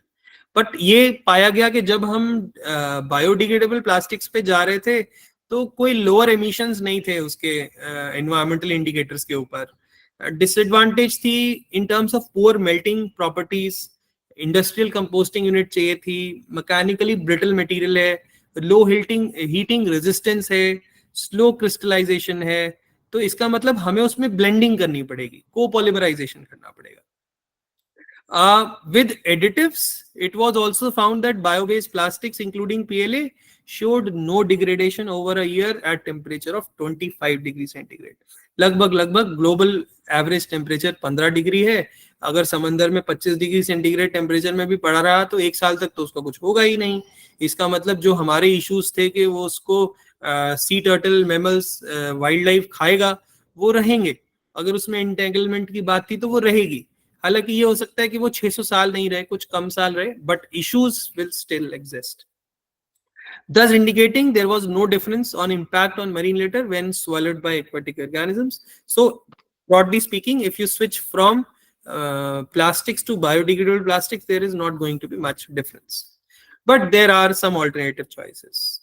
आप में से कई लोगों ने देखा होगा, particularly with ceramic crockery और विथ सिरेमिक सैनिटरी वेयर, ये चीजें जब ट्रांसपोर्ट करी जाती हैं तो ये एग्रीकल्चरल बाय प्रोडक्ट के साथ पैक करके भेज रही जाती हैं। हालांकि आजकल जो है वो थर्मोकोल वाले भी मिलने लगे, बट जब हम पर्टिकुलरली इधर खुर्जा बेल्ट जहाँ पे सिरेमिक्स का बहुत सारा सैनिटरी वेयर है देखते हैं, तो वो पुराने जमाने की तरह वो राइस वेस्ट और हस्क जो है उसके अंदर ही रैप करके और ट्रांसपोर्ट करी जाती हैं। तो which is a very good example. हमको जरूरत है 4R प्रिंसिपल्स को लाने की, reduce, reuse, recycle, recovery, implement करे जाएं पॉलिसीज के साथ जो कि वेस्ट के रिडक्शन पे और सोसाइटीज के बेटरमेंट पे काम करें। Options to be explored for using waste products as packaging materials to reduce environmental burdens. जैसे मैंने कहा कि agricultural residues as alternate packaging, which can even help reduce environmental burdens as well as substitute plastics. Although there should be further have to be linked for organic waste management appropriately. Waste management system को strengthen करने की जरूरत है। Recycling of material is driven by economy, which in turn relies on amount of energy it takes to segregate, transport and recycle. लगभग 40% of plastic is let into environment as either mixed waste or it is economically not feasible to segregate, collect lightweight material. Regulations are in place, strict implementation और monitoring नहीं हो पाती, इसके कारण issues हैं. Policy interventions and instruments that can help catalyze this circular economy approach are required, but they have to be backed with strong monitoring and enforcement mechanism. मतलब आपने कहा SUP बैन कर रहे हैं, खाली SUP बैन का एक नोटिस निकालने से कुछ नहीं होगा, आपको उसके पीछे प्रॉपर्ली स्ट्रेटेजाइज करके लोगों को अवेयर कराना पड़ेगा, कंज्यूमर को भी और सप्लायर को भी और आपको स्ट्रैटेजिकली जो है वो जो नहीं मान रहा, फिर उसके बाद उसके ऊपर पैनल मैकेनिज्म के साथ मॉनिटरिंग भी करनी पड़ेगी। रिवर्स लॉजिस्टिक्स चेन्स को भी आपको स्ट्रॉन्ग कराना पड़ेगा। मतलब शहर से अगर वेस्ट जनरेट हो रहा है तो इस पोस्ट कंज्यूमर वेस्ट को वापस रिसाइकलिंग के लिए भेजा जाए। ऐसे सिस्टम्स, ऐसे डिपॉजिट रिफंड सिस्टम्स, ऐसे वेंडिंग मशीन्स, ऐसे जो है वो material recovery facilities, door to door segregated plastic collection and recycling bag collection type schemes जो है वो आपको चलानी पड़ेगी। तो ईपीआर जो है वो रोल प्ले तभी कर पाएगा जब ये एनर्जी कॉस्ट जो है वो थोड़ी सी कम हो जाए इसके ऊपर। So EPR through different stakeholders can help deliver the produced plastic waste back to recycling chain, but it again needs to be strengthened and appropriately monitored. नहीं तो होगा क्या कि आप पोस्ट कंज्यूमर वेस्ट की जगह इंडस्ट्रियल प्लास्टिक वेस्ट को वापस भेजने लगेंगे। There are trade-offs between functionality and design. आजकल आप बहुत ज्यादा देखते हैं कि यूज एंड थ्रो इकोनॉमी है। आपने प्लास्टिक का एक छोटा सा आइटम बनाया, आपने उसको इस्तेमाल किया, वो खराब हुआ तो रिपेयर करने का सीन नहीं है, आप उसको डिस्पोज कर देते हैं। तो ये जो है वो इम्पैक्ट को बढ़ा देता है। इनफैक्ट इसका एक छोटा सा एग्जांपल, जब बहुत तेज आजकल बारिश होती है, आप देखेंगे आसपास खासतौर से टूरिस्टिक लोकेशंस में बहुत सस्ते सस्ते रेनकोट मिल जाते हैं आपको 50 रुपए 60 रुपए के। और होता क्या है कि वन टाइम यूज के बाद एक दिन के बाद ना लोग उसको फिर फेंक देते हैं। पहले ऐसा नहीं होता था। पहले जो रेनकोट होता था वो होता ही इतना महंगा था कि वो उसको संभाल के रखते थे अलमारी में, और जब बारिश आती थी तो निकाल करके 5 दिन इस्तेमाल करके वापस धो के अंदर। तो इस टाइप के जो ट्रेंड्स आने लगे हैं, यूज एंड थ्रो स्ट्रैटेजी चलने लगी है, ये थोड़ी सी डेंजरस है। हमें इसके बारे में थोड़ा और सोचना चाहिए। कुछ रिकमेंडेशंस हैं। जब ये कहा गया, मैं आपको ये जो चीजें जो स्लाइड से दिखा रहा हूँ ये एक वाइट पेपर के तौर पे भी अवेलेबल है। सिमिलर इसका टाइटल है। अगर आप सर्च करेंगे, मेरे नाम से भी सर्च करेंगे, तो आपको एक वाइट पेपर डाउनलोड हो जाएगा। मैं पहले टेरी में काम किया करता था, तो वहां पे वो वाइट पेपर पब्लिश हुआ था, तो वो आप लिंक जो है वो लेकर के और इसके बारे में भी पढ़ सकते हैं। कुछ रिकमेंडेशंस हैं।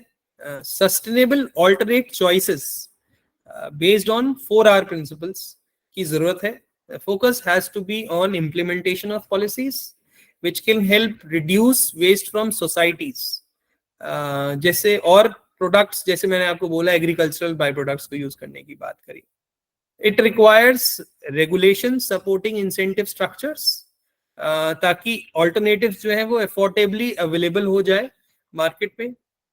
प्राइसेस जो है वो ग्रेजुअली आप एक्सपेक्ट कर सकते हैं कि ऑल्टरनेटिव्स के नीचे आएंगे as it turns out on economy of scale to bring it down. ये जो है वो सस्टेनेबल डेवलपमेंट गोल्स की तरफ भी इंक्लाइंड है, और वहां पे भी हमें हेल्प करेगा with alternate choices to help. Single use plastic items की अगर हम बात करें, simply banning single use plastic items might not result in complete elimination of plastic waste. हमको क्या करना पड़ेगा, हमें स्ट्रेंथन करेगा वेस्ट मैनेजमेंट प्रैक्टिसेस को। मतलब सेग्रीगेटेड कलेक्शन से लेकर के इस कलेक्टेड वेस्ट का लिंकेज अप्रोप्रिएट डिस्पोजल या रिसाइकलिंग के लिए ये जरूरी है। मैन्युफैक्चरर्स और प्रोड्यूसर्स जो है जो कि ऑपरेट करते हैं इंडिया के अंदर, वो लगभग एग्री करते हैं ईपीआर मैंडेट से। अब ईपीआर टारगेट्स हैं, ईपीआर के अंदर एक ट्रेडिंग प्लेटफॉर्म है, ईपीआर क्रेडिट्स जो है वो प्लास्टिक वेस्ट प्रोसेसर जनरेट करता है सीपीसीबी के पास, और सीपीसीबी के थ्रू वो एक पोर्टल से उसको ट्रेड कर सकता है पीआईबीओज में।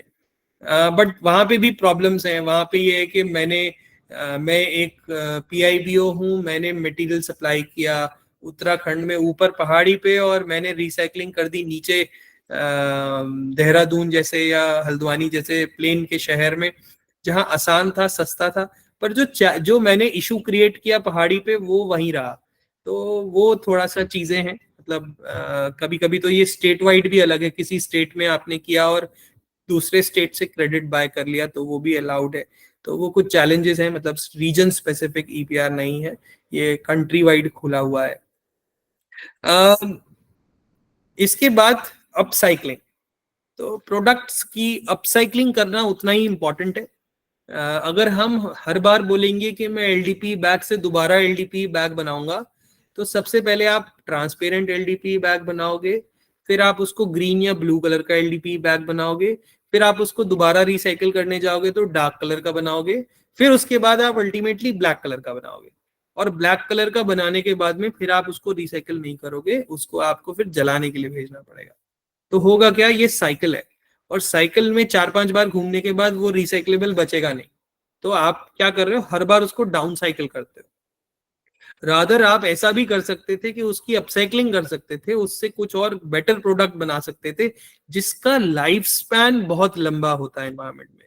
फॉर एग्जाम्पल, मैंने उसको अगर एचडीपी की सारी चीजों को कलेक्ट करके मैंने कोई टेबल कुर्सी बना दी होती जो भारी भी होती और एक जगह रखी रहती कई सालों तक, तो वो मेरे एनवायरमेंट का बर्डन काफी रिड्यूस कर देता। Cities should also work to recover energy from non-recyclable plastics. इनको अल्टरनेट फ्यूल की तरह यूज करना चाहिए, सब्स्टिट्यूटिंग कोल। बट उसमें भी चैलेंजेस आते हैं, क्योंकि प्लास्टिक जो सीमेंट इंडस्ट्री या हमें आगे पहुंचता है को कंबशन के लिए, उसमें इनर्ट्स बहुत ज्यादा होते हैं। तो इसलिए जब सोर्स सेग्रीगेटेड प्लास्टिक्स मिलेगा तो वहां पे भी उसका वैल्यू बढ़ जाता है। अनदर रिकमेंडेशन इज अवेयरनेस की बहुत सख्त जरूरत है।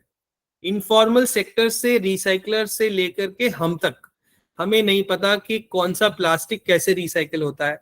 आपको पता है डिफरेंट प्लास्टिक्स की रिसाइकलिंग इंडस्ट्री अलग है। जो इंडस्ट्री पीवीसी रिसाइकिल करता है वो पेट रिसाइकिल नहीं करता, जो पेट रिसाइकिल करता है वो पीपी रिसाइकिल नहीं करता, और जो पीपी रिसाइकिल करता है वो एफआरपी की तो बात नहीं करेगा। तो ये डिफरेंट इंडस्ट्रीज है, हमें लगता है प्लास्टिक है, बट अंदर ही अंदर वो सब अलग अलग हैं और सबके रिसाइकलर्स अलग अलग है। कोई एमएलपी बोर्ड बनाता है तो उसको पीपी और एलडीपी के पाउच से कोई मतलब नहीं। तो ये अवेयरनेस की बहुत ज्यादा जरूरत है वेरियस स्टेक होल्डर्स के बीच में, from waste generator, collector, including city managers, recyclers, recycled और अपसाइकल्ड प्रोडक्ट्स के बीच में भी। डिजाइन बेंचमार्क्स की भी जरूरत है, जिसके लिए शायद हमें बीआईएस की हेल्प लेनी पड़ेगी ताकि क्वालिटी कंट्रोल हो सके और मार्केट जो है वो प्रोडक्ट्स के जो है वो रिसाइकल्ड प्रोडक्ट्स के अच्छे हों, और हमारा जो रिसाइकल्ड प्रोडक्ट है वो बेहतर क्वालिटी का भी हमें मिले। सर्कुलर इकोनॉमी में चीजों को वापस डालने के लिए ईपीआर इंटरवेंशंस की बात है कि इंटरवेंशंस हमें चाहिए जो हमारे रिवर्स लॉजिस्टिक्स को स्ट्रॉन्ग कर सके। मैं इसका एक एग्जांपल आपको देता हूं। अगर आप ने कभी जर्मनी के एग्जांपल्स सुने हो तो बहुत ही अच्छा सिस्टम। आप सुपरमार्केट से कुछ भी खरीदिए, आप पानी का बॉटल खरीदिए, आप बहुत सारे पानी के बॉटल इकट्ठे करके वापस सुपरमार्केट जा सकते हैं। एक बॉटल लगभग 25 सेंट का होता है, पानी का बॉटल 1.5 यूरो का, और लगभग 25 सेंट में वो वापस हो जाता है खाली बॉटल, और आपको डिस्काउंट मिलता है नेक्स्ट बॉटल पे। इस तरीके के सिस्टम से जो रिवर्स लॉजिस्टिक्स चेन है वो बहुत स्ट्रॉन्ग चलती है, और ये पूरा सिस्टम सुपरमार्केट से चलता है, मगर इसके अंदर जो फंडिंग है वो पीआईबीओस करते हैं। मतलब पीआईबीओ ने अपना रिवर्स लॉजिस्टिक्स चेन चलाया, उसने पहले से ही उसके अंदर वो पैसा रखा कि वो 25 पैसा घूमता रहेगा बार बार, और ये उसकी प्लास्टिक की बॉटल वापस से कलेक्ट होकर के आ जाएगी।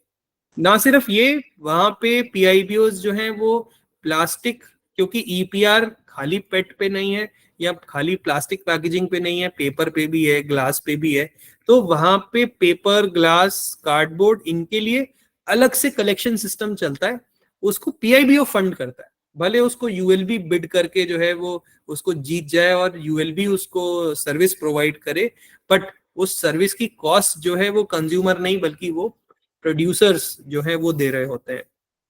कंज्यूमर सिर्फ जो है वो अपनी सर्विस की कॉस्ट देते हैं। रिकमेंडेशन इस ईपीआर को स्ट्रॉन्ग करने की भी है। आप आज की डेट में ईपीआर पॉलिसी को अगर ध्यान से देखेंगे तो पीआईबीओ है और प्लास्टिक वेस्ट प्रोसेसर है, बीच में अर्बन लोकल बॉडी है। तो प्रॉब्लम अर्बन लोकल बॉडी को समझानी, मतलब सुलझानी है, बट अर्बन लोकल बॉडी के लिए पैसे लेने का रूट एक ही है कि आप किसी पीडब्ल्यूपी की तरह एक्ट करें, या फिर आप जो है किसी पीडब्ल्यूपी के साथ टाई अप करके और आप क्रेडिट्स लें और वो क्रेडिट बेचें। क्रेडिट बेचेंगे तो आपको कुछ पैसे मिलेंगे। बट इस सब चेन के अंदर ना तो स्टेक होल्डर में कैपेसिटी है, ना तो किसी शहर में किसी ऑफिसर को ये समझ में आता है कि मैं कैसे ट्रेड करूं, मैं कैसे किसी से टाई अप करूं। वो सपोर्ट सिस्टम जो है वो लैक करता है। तो ईपीआर को और स्ट्रांगली लेके आने की जरूरत है। अब तो इनफैक्ट ईपीआर और बढ़ रहा है, प्लास्टिक से आगे जा रहा है।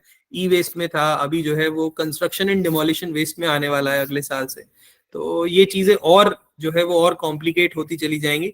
मगर बहुत सख्त जरूरत है कि स्टेक होल्डर्स की कैपेसिटी बढ़े, जो इनफॉर्मल सेक्टर है उसको, क्योंकि इनफॉर्मल सेक्टर बहुत स्ट्रांग रोल प्ले करता है हमारे शहरों में, उस इनफॉर्मल सेक्टर को इंटीग्रेट करा जाए इन सिस्टम्स में। हालांकि इनफॉर्मल सेक्टर को आई मस्ट टेल यू इतना सरल नहीं है। वो एंटरप्रेन्योर्स हैं और वो एंटरप्रेन्योर्स बिल्कुल किसी के लिए सैलरी पे काम नहीं करना चाहते। पर कुछ मॉडल्स हैं जहां पे वो एंटरप्रेन्योर्स ही बने रहे और वो आकर के उन्होंने सपोर्ट करे शहरों के वेस्ट मैनेजमेंट सिस्टम्स को। तो उन टाइप के मॉडल्स को और समझ करके और टेलर मेड कर करके अपने अपने शहरों में लगाने की बहुत और ज्यादा जरूरत पड़ेगी। तो ये कुछ चीजें हैं। इसी के साथ जो है वो मैं सिर्फ यही कहता हूँ कि हमारे पास एक ही प्लैनेट है, हमारे पास छोटी सी दुनिया है, और उसके लिए जो है हम सबको मिलकर के ही कुछ करना पड़ेगा। I am open for questions. आप लोग please now you can unmute and Sir, myself, Dr. Neeraj Srimali from Rajasthan. Yes madam. Sir, what I have learned from your lecture is that we are totally compelled. Means we don't have more option like alternate source for the plastic. Only way is to minimize the flow of plastic in the food chain. मतलब बड़ी बड़ी बात यह है कि हमारे पास option नहीं है, ना गवर्नमेंट के पास ऑप्शन है। तो सर क्या जो मेजर ट्रिब्यूटरीज है जो हमारे ओशियन में मिलती हैं, वहां पर फूड चेन में इस प्लास्टिक के फ्लो को रेस्ट्रिक्ट करने के लिए वहां पर कोई बैरियर लग सके माइक्रो और मैक्रो प्लास्टिक के लिए, ऐसे किसी प्रोजेक्ट पर काम हो रहे हैं क्या? सर मैं आपके 2 पॉइंट्स का जवाब दूंगा। एक, आपने कहा कि हमारे गवर्नमेंट या हमारे पास कोई बहुत सॉल्यूशन नहीं है। तो मैं इस पे बोलूंगा कि नहीं, सॉल्यूशन हमको ही देना है, गवर्नमेंट के हाथ में कुछ नहीं है। हम और आप ही हैं जो उस तरीके का वेस्ट जनरेट कर रहे हैं, और हमको और आपको ही मिलकर के काम करना पड़ेगा। फूड पैकेजिंग की जहां तक आपने एक एग्जांपल दिया, तो फूड पैकेजिंग में आपको मैं बहुत अच्छा एक एग्जांपल देता हूं। मैं अमूमन तौर पे अपने साथ के लोगों को भी एग्जांपल देता हूं। हमारे ऑफिसेज में एक सिस्टम है कि जोमैटो से खाना आ जाता है, और एक दूसरा सिस्टम है जहां पर पे एक आंटी जो है वो लंच बॉक्स में खाना देती है। लंच बॉक्स जो शायद 40-50 डिब्बे लेकर के रोज दोपहर में बंटते हैं, और वो 40-50 डिब्बे 4 बजे के बाद वापस चले जाते हैं। अगले दिन वही डब्बे वापस ऑफिस में आ जाते हैं लंच के साथ। तो जब रिटर्नेबल पैकेजिंग में हम काम कर रहे थे, तो हमने ये देखा कि इस रिटर्नेबल पैकेजिंग सिस्टम में कुछ भी वेस्ट जनरेट नहीं होता, सिवाय एक फॉइल पेपर के जिसके अंदर वो रोटी पैक करके देती हैं। तो इस टाइप के सिस्टम्स को हमें और देखना पड़ेगा।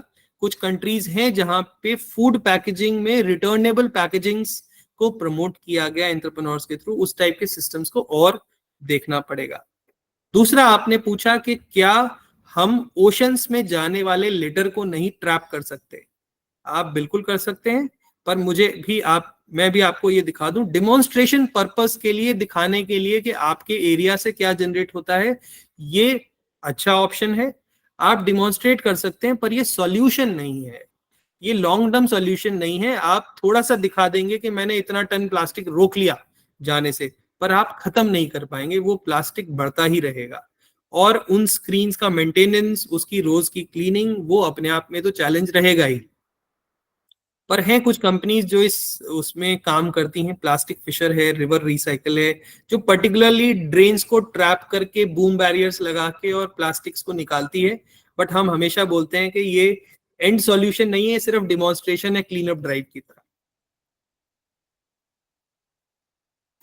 Thank you sir. Hello, good morning sir. मैं doctor Khushboo from department of psychology. Sir, आपके लेक्चर में एक बात थी कि प्लास्टिक वेस्ट जो है ये जेनेटिक डिसऑर्डर का भी एक कारण है।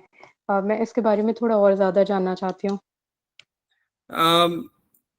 Dr. Khushbu, I am also not I must say, I am not a doctor to illustrate much on it.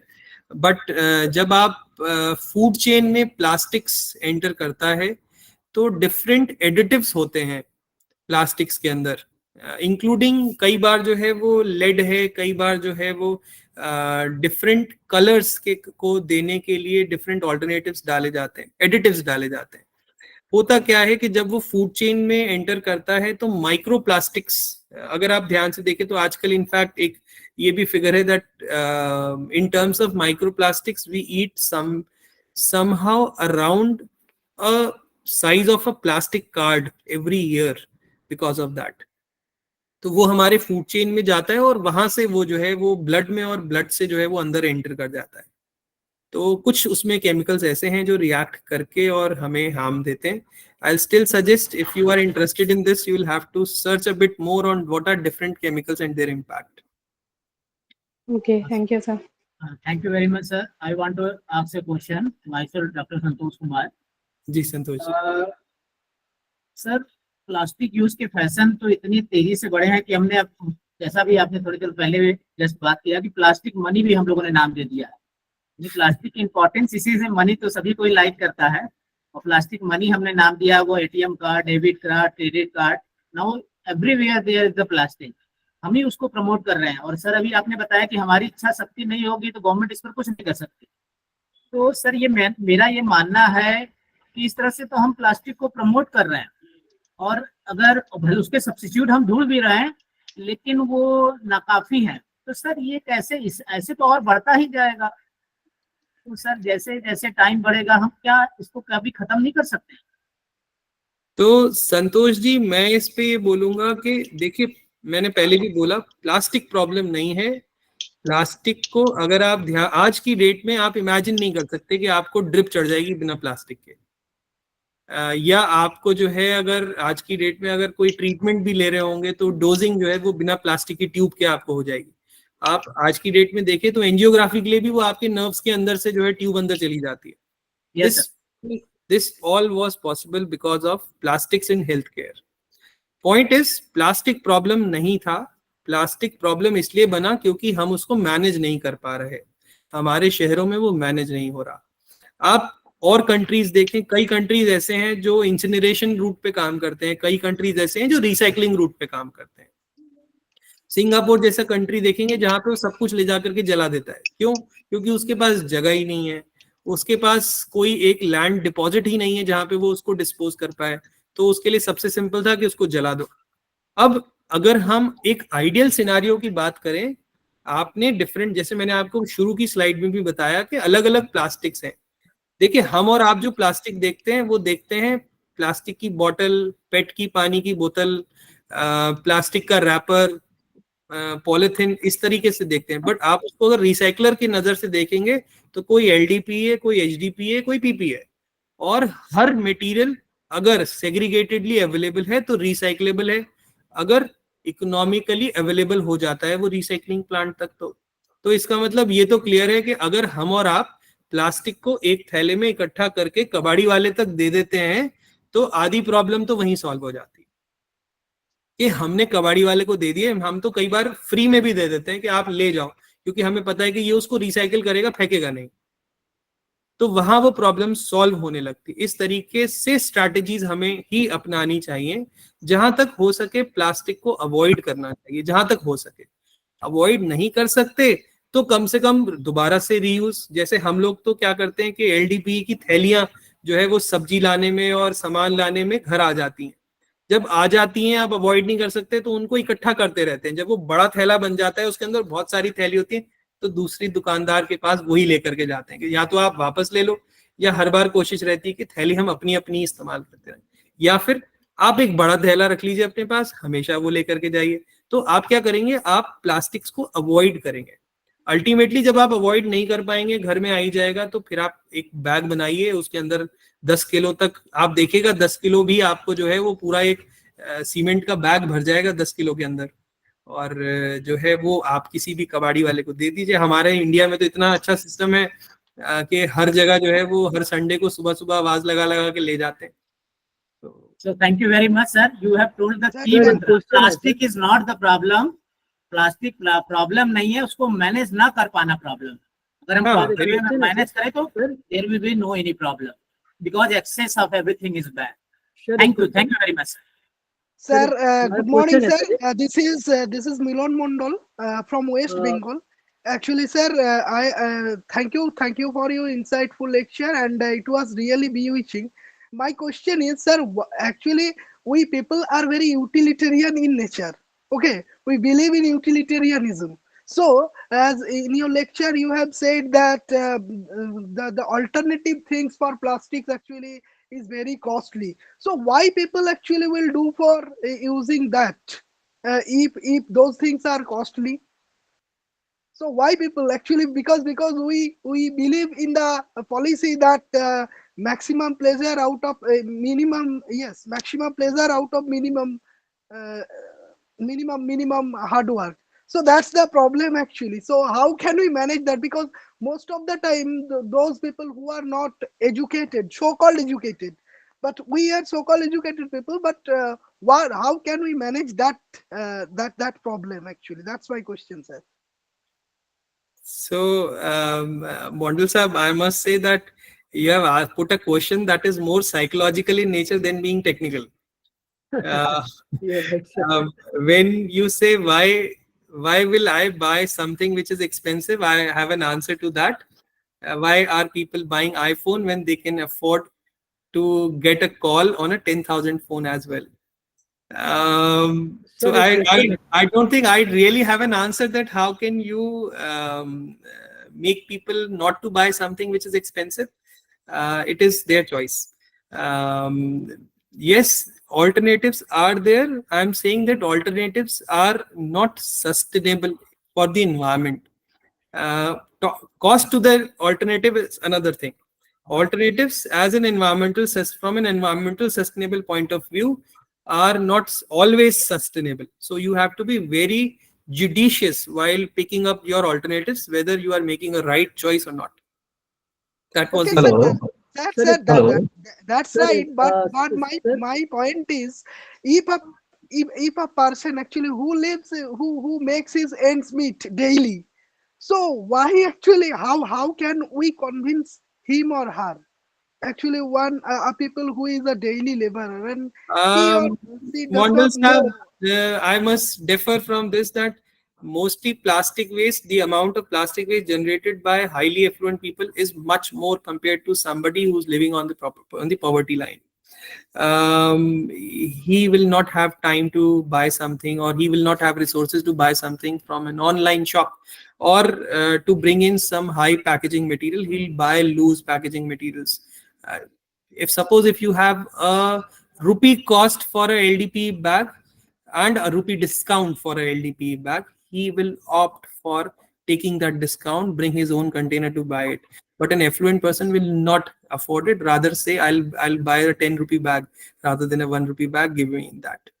So that is what I said. It's more of a psychological question than a technical.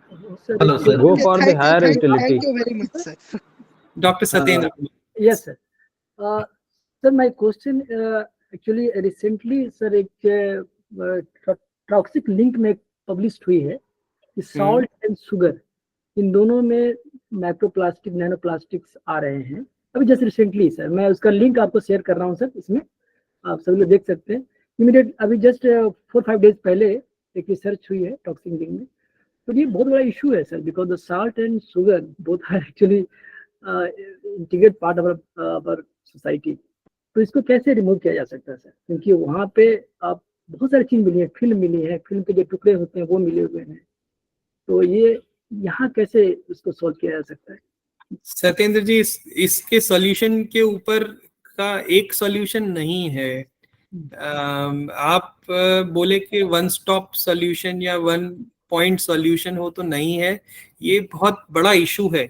Microplastics जैसे मैंने एक coat भी दिया था, जो था कि there will be more plastics than fishes in water by 2050। ये वही की इंक्लिनेशंस हैं, यही इंडिकेशंस हैं, क्योंकि जब इतना प्लास्टिक आपको एनवायरनमेंट में मिलेगा, मरीन एनवायरनमेंट में मिलेगा, तो आफ्टर ऑल नमक तो आपको समंदर से ही मिलना है, और प्लास्टिक अगर सूख करके बच जाता है तो कोई बड़ी बात नहीं, वो बिल्कुल बच सकता है।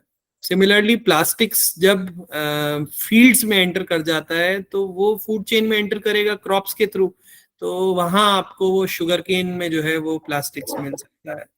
इसका सॉल्यूशन इतना आसान नहीं है सत्येंद्र जी, आपको और हमको सबको मिलकर के जो है वो प्लास्टिक मैनेजमेंट के ऊपर जो है वो ध्यान देना पड़ेगा। हमें और आपको जो है वो एलिमिनेट करने पड़ेंगे जहां जहां हम एलिमिनेट कर सकते हैं वहां, और इनको वापस recycling route, appropriate management, energy recovery route की तरफ ही डालना पड़ेगा। हेलो, एक क्वेश्चन सर और है सर, जस्ट कंसर्निंग आपने एक स्लाइड पेश दिया था, biodegradable plastic and compostable plastic, biodegradable plastic bio, so दो तरीके के प्लास्टिक्स कहे गए। तो सर अगर आप, इसमें क्वेश्चन ये था सर कि जैसे सपोज कोई ऐसा प्लास्टिक कोई कंपनी बनाती है जो बायोडिग्रेडेबल है, तो सर अल्टीमेटली वो तो सॉइल में ही जाएगा, और उसमें जो उसके जो कंटेंट हैं, जो केमिकल कंस्टिट्यूएंट है, चाहे कार्बन है या हाइड्रोजन है, क्या ये सारे आपको सॉइल में मिल करके मिटिगेट हो जाएंगे या क्या होंगे, ये जानना चाह रहा था। तो ना सत्येंद्र जी, इसको अगर आप ध्यान से देखें तो पॉलीलैक्टिक एसिड या कभी कभार जिसको हम बोलते हैं स्टार्च से एक्सट्रैक्ट करे हुए एसिड्स जो हैं वो उनसे प्लास्टिक जैसा मटेरियल बनाया गया। जैसे कई जगह जो स्टार्च है जो शुगर से निकला, पोटैटो से निकला, उनको लेकर के मटेरियल बनाए गए, तो वो क्योंकि नेचुरल थे ओरिजिन में, तो ये माना गया कि नेचुरली डिग्रेड हो जाएगा। ओके ओके, मतलब उसमें सॉइल में जाके मिटिगेट हो जाएंगे अपना। Hello, thank you sir, good morning. Good morning sir, my sir doctor Santosh Kumar Singh from government PG college छर्रा से सर। जी सर, मैं कल से ये सोच रहा हूँ कि जैसे हम बाजार में जाते हैं तो हर आइटम के लिए पॉलीथीन में सामान लेकर के आते हैं। यदि हम कॉटन के कुछ छोटे छोटे थैले बनवा लें जिसमें 1-1, 2-2 केजी का वजन आ जाए, और हम उसका यूज करके प्लास्टिक को बहुत कुछ हद तक कम कर सकते हैं, तो सर ये क्या किया जा सकता है ना सर? ये संतोष जी बिल्कुल कर सकते हैं, बस ध्यान इस चीज का रखिएगा कि कपड़े के थैले ऐसे नहीं हो कि एक बार इस्तेमाल करने के बाद आप फेंक दें जी। तो वो कपड़े के थैले कम से कम ऐसे हों कि आप साल भर, 1.5 साल, 2 साल चलाएं, और उसके बाद फिर उसको जो है वो या तो किसी और इस्तेमाल में या फिर जलने के लिए जो है वो किसी रूट पे जो है वो अपने यूएलबी को दें। जी, thank you sir. Hello sir, नमस्कार, डॉक्टर प्रज्ञा मिश्रा। सर जैसा कि अभी डॉक्टर संतोष जी ने कहा, doctor Pragya Mishra. Hello, yes madam. हाँ, अभी डॉक्टर संतोष सर ने कहा कि जो प्लास्टिक है जिसको हम बाजार से जाते हैं सब्जियां वगैरह लेने, तो उसकी जगह कपड़े के थैले यूज कर लें। तो सर सभी लोग इतने वो कंसर्न नहीं होते हैं, और हमेशा जैसे आपने सर अभी बताया था कि शॉर्ट लाइफ स्पैन वाली कुछ चीजें गवर्नमेंट ने बैन की हैं, तो सर उसके प्रोडक्शन पे ही क्यों नहीं बैन हो जाता है? अगर प्रोडक्शन होता है तभी तो फिर वो मार्केट में आता है और लोग यूज करते हैं बैन के बावजूद। तो अगर उसी पे, जड़ पे ही अगर उसके प्रहार किया जाए तो फिर आएगा नहीं, तो लोग मजबूर होके ही यूज करेंगे दूसरी चीजें। मैडम, ये आपने क्वेश्चन बड़ा इंटरेस्टिंग पूछा है। ये हमने भी कई बार जाके पोल्यूशन बोर्ड्स में सवाल किया कि आपने बैन क्यों नहीं कर दिया। इनफैक्ट एक बार तो सीपीसीबी से पूछा गया था, तो सीपीसीबी ने कहा कि मेरे पास एक रीजनल ऑफिस है, मेरे रीजनल ऑफिस में एक आरओ है, और वो आरओ जो है वो 2 डिस्ट्रिक्ट को देखता है, 2 डिस्ट्रिक्ट को देखता है, और 4 लोगों की टीम है सिर्फ। तो पहली चीज, इतनी मैन पावर मॉनिटरिंग एजेंसी के पास नहीं थी कि वो हर गली में जाकर के छोटे छोटे घरों में, दुकानों में एक ब्लो मोल्डिंग मशीन चला करके इलीगली प्लास्टिक बना रहा है उसको देख पाए। तो ये बहुत बड़ा चैलेंज रहा कि ये जो प्लास्टिक की थैली हमें देखते हैं ये घरों में, छोटे छोटे कमरों में बन जाती है ब्लो मोल्डिंग मशीन से, तो वहां उनको ट्रैप करना मुश्किल हो जाता है। आप अगर मार्केट में देखें कि ये आती कैसे है, तो खरीदने कोई नहीं जा रहा। एक आदमी आपको दिखेगा, अमूमन तौर पे जो हमने देखा, एक आदमी दिखेगा जो अपनी साइकिल पे या अपनी लूना होगी उसके ऊपर पॉलिथीन के पैकेट रख के और बांटता हुआ जा रहा होगा सारे सब्जी वालों को, पैसे भी नहीं लेता, वो पैसे वो अगले दिन आकर के लेगा। तो वो इस तरीके का इनफॉर्मल इंटीग्रेशन हो रखा है यहाँ पे कि उसको और आप उसको पकड़ लीजिए तो वो बोलेगा कि मैं तो बताने की कोशिश ही नहीं करेगा वो कहाँ से लाया हूँ, या जो है वो मैं लाया हूँ तो दूसरे स्टेट से लाया हूँ मैं, ऐसे करके। तो ये ना चैलेंजेस इतने हो जाते हैं कि अच्छा, और अगर आप ठेले वाले से बात करेंगे भैया ये क्यों नहीं तुम बंद कर देते हो, तो उसके साथ दूसरा चैलेंज है, वो बोलेगा कि मैं 5 रुपए किलो या 10 रुपए किलो का अगर सामान बेच रहा हूँ और उसमें मेरे को 2 रुपए की थैली देनी पड़ गई तो मैं तो यहीं अपना प्रॉफिट खत्म कर बैठूंगा। तो उसके लिए वो कॉस्ट सबसे बड़ा जो है वो क्वेश्चन हो जाता है। तो उसका सॉल्यूशन वही है कि अगर हमारे पास ही ऐसा कुछ होता कि वो बेचारे के 50 पैसे भी ना खर्च हो, 50 पैसे की थैली भी ना दे वो हमें, तो उससे बढ़िया कुछ भी नहीं। नहीं सर, एक चीज है सर, आपने ये कहा कि जो सीपीसीबी के पास में 2 आरओ है, तो क्या सर हम पुलिस को जिम्मेदारी दे सकते हैं ना सर? मैंने एक एग्जांपल दिया आपको। नहीं सर, वो बिल्कुल सही है सर। हम ये कह रहे हैं कि हमारे यहाँ पर पुलिस की भी बहुत कम संख्या है, लेकिन फिर भी कुछ मात्रा में कुछ हद तक क्राइम कंट्रोल होता है, तो हम लोग सर पुलिस के साथ टाई अप कर सकते हैं, उसके ऊपर जिम्मेदारी दे सकते हैं कि उसका इस्तेमाल ना हो। तो मैं बोलूंगा ऐसा सजेशन आप दीजिए, यहाँ तो म्युनिसिपल ऑफिसर और सैनिटरी इंस्पेक्टर को भी नहीं दिया जाता है। पर्सनल अवेयरनेस की बात है तो सर कहीं ना कहीं सर जो है ये गवर्नमेंट की तरफ से लैकुना है कि वो खुद नहीं चाहती है कि इसको जो है कंट्रोल किया जाए। सर ये कुछ अगर मैं उदाहरण दूं तो ये कुछ ऐसा है कि तंबाकू का सेवन स्वास्थ्य के लिए हानिकर है, ये टैग लगा के गवर्नमेंट तंबाकू बेचती है। शराब का सेवन न करें ये आह्वान करके वो शराब बेचती है। जैसे कोरोना में हमको पता चला लिकर इज सो इम्पोर्टेंट, ये कुछ ऐसी मजबूरी है सर। जी जी जी, right sir. Okay, thank you sir. Sir I am Mohammad Nasir, assistant professor government Raza PG college Rampur. Sir मैं ये जानना चाह रहा था, जैसे कि अभी फिलहाल हमारे पास कोई इसका प्लास्टिक का इजीली कोई ऑप्शन नहीं है इसको हम उसके स्थान पे यूज कर सकें बहुत ज्यादा, लेकिन सर मैं ये चाहता हूं कि सर कि इस पे कोई रिसर्च चल रही है कि ये प्लास्टिक में जो इसमें केमिकल यूज होते हैं तो वो ऐसे यूज हों कि जो नुकसानदायक ना हो और आराम से इनका रिसाइकिल किया जा सके। जैसे भी रिसाइकलिंग की लागत बहुत ज्यादा है सर, और उसको हम रिसाइकिल करते हैं तो वो नए से ज्यादा महंगा पड़ रहा है। तो इस तरह की कोई रिसर्च हो जाए तो वो हमारे लिए जो है फायदे में भी रहे और ये चीज चलती भी रहे, कोई नुकसान ना पहुंचाए उसको। नासिर साहब बहुत अच्छा पॉइंट है।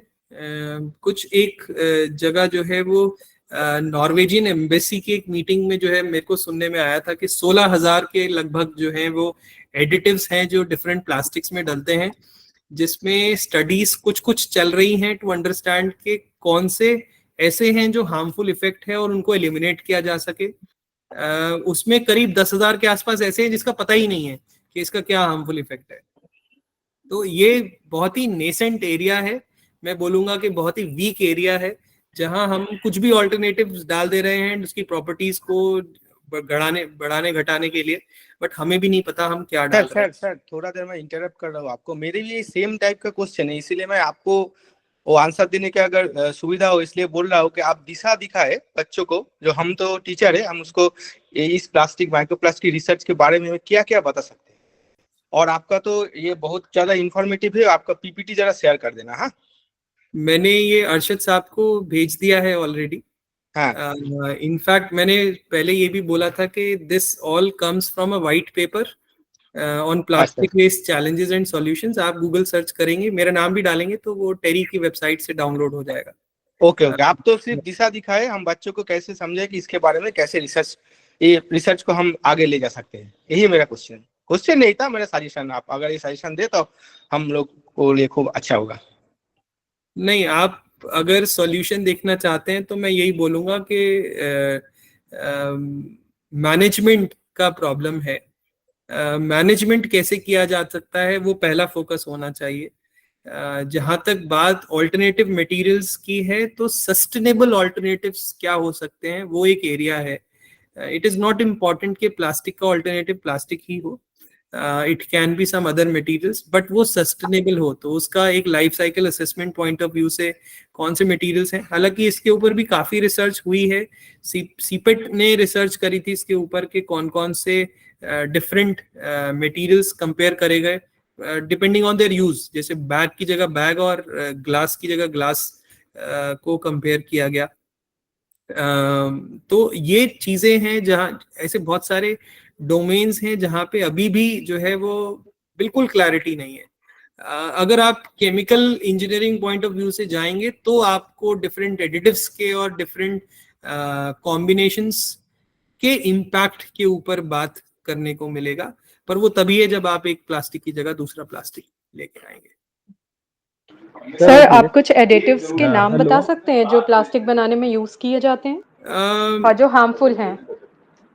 मैडम आप आई विल से कि आप ना, क्योंकि I am not a chemical engineer, आपको थोड़ा सा ना इसके ऊपर आप सर्च करेंगे आपको बहुत आसानी से पेपर्स मिल जाएंगे इसके ऊपर। डिफरेंट ऑल्टरनेटिव्स हैं। आई अंडरस्टैंड पीपी और एचडीपी जो है वो उसके अंदर कई लोग जो है वो कैल्शियम बोलते हैं उसको, वो ऐड कर देते हैं to increase the weight. There is sometimes black carbon added to give a black colour. There is sometimes aluminium oxide और something added to give a white colour. तो ये अलग अलग कॉम्बिनेशंस हैं। इनफैक्ट कई ये आपको फूड ग्रेड वाले फूड सेफ्टी फूड ग्रेड में भी मिल जाएगा कि what are different additives that are allowed and that are not allowed being there. Waxes डलते हैं कई जगह पे, जो पेट्रोलियम वैक्सेस हैं वो ऐड करे जाते हैं पीवीसी के अंदर पर्टिकुलरली उसको शाइन देने के लिए। तो ये चीजें हैं जो आप सर एक क्वेश्चन और था सर मैं ये जानना चाह रहा था सर कि ये जो हम जो है प्लास्टिक की स्पेशली पॉलीथिन पे ज्यादा जोर देते हैं, बाकी इतनी सारी कंपनियां प्लास्टिक के बहुत बड़े बड़े आइटम बहुत सारी चीजें बना रही हैं, तो वो उनमें ज्यादा प्लास्टिक यूज हो रहा है, जबकि हमारा सारा फोकस प्लास्टिक पॉलीथिन की थैली पे है। और जबकि जो कंपनियां लाखों हजारों टन यूज प्लास्टिक कर रही हैं उन पर किसी का कोई फोकस नहीं है। तो इसके संबंध में सर जैसे 2016 में ट्रीटी हुई थी प्लास्टिक वेस्ट मैनेजमेंट के, तो इसके संबंध में उन कंपनियों पर भी किसी तरह का या जो बड़े आइटम बनते हैं उन पर कोई रोक लगाने की बात नहीं की गई है, बस ये प्लास्टिक की पॉलीथिन पर हमारा ज्यादा जोर है सर। मिश्रा जी इसके ऊपर मैं आपको एक बात कहना चाहूंगा कि जो कंपनीज हैं बड़ी बड़ी उनके ऊपर तो रेगुलेशन में ईपीआर रेगुलेशन आया ही है। आप अगर शहरों के अंदर मेजर प्रॉब्लम देखेंगे तो वो आपको एलडीपी मिलती है, क्योंकि उसका कोई प्रोड्यूसर या कोई जो है जिम्मेदार नहीं मिलता। जहां तक बात आपने बोला कि बड़ी बड़ी एजेंसीज में प्लास्टिक को मैनेज करने की, तो 2018 में एक्सटेंडेड प्रोड्यूसर रिस्पॉन्सिबिलिटी लाई गई और उसमें टारगेट्स दिए गए। डिफरेंट 4 कैटेगरीज ऑफ प्लास्टिक्स हैं, हार्ड प्लास्टिक है, मल्टी लेयर है, सॉफ्ट प्लास्टिक है और अदर प्लास्टिक है। तो वो जो प्लास्टिक्स की कैटेगरीज हैं उनके अंदर उनको कहा गया कि आपको रीयूज और रिसाइकलिंग के टारगेट्स हैं। आपको प्लास्टिक अगर आप खुद नहीं रीयूज कर पाएंगे या खुद रिसाइकल नहीं करा पाएंगे तो आपको रिसाइकलिंग क्रेडिट्स खरीदने पड़ेंगे बाजार से, जिसकी कॉस्ट है। तो ये टारगेट जो है वो हर साल बढ़ेगा, तो आपको आने वाले टाइम में इनफैक्ट वो ईपीआर टारगेट और बढ़ता हुआ दिखाई देगा। आपको ये भी जान के हैरानी होगी कि लगभग सबको ही ईपीआर कंप्लायंस ना फुलफिल करने के लिए सीपीसीबी ने सबको जो है वो नोटिस भी इशू कर दिए थे थोड़े दिन पहले। तो ये अपडेट्स हैं उस डायरेक्शन में। सर आपने अभी बताया कि ये जो प्लास्टिक है वो फॉसिल फ्यूल का बाई प्रोडक्ट है, और अगर हम इसको मैनेजमेंट करना चाहते हैं तो ऐसी स्थिति में जो इंडस्ट्री फॉसिल फ्यूल जनरेट कर रही है उसी सोर्स पर ही इसको राशनिंग करके जो हम जिन यूजेस को हम निगलेक्ट नहीं कर सकते उन्हीं को ये प्रोवाइड किया जाए और पैकेजिंग के लेवल पर इसे पहुंचने ही ना दिया जाए। ऐसा क्यों नहीं किया? क्या इसके कोई आर्थिक कारण है, इकोनॉमिक कारण है प्लास्टिक पेट्रोलियम इंडस्ट्रीज को लाभ पहुंचाने के लिए? आप 42% या लगभग 50% प्लास्टिक आज की डेट में पैकेजिंग के लिए यूज करते हैं। आप बताइए कि अगर आप पैकेजिंग ही बंद करा देंगे तो आपको मटेरियल मिलेगा कैसे? दूसरा, आज की डेट में आप अगर देखेंगे एमएलपी क्यों बंद नहीं हुआ?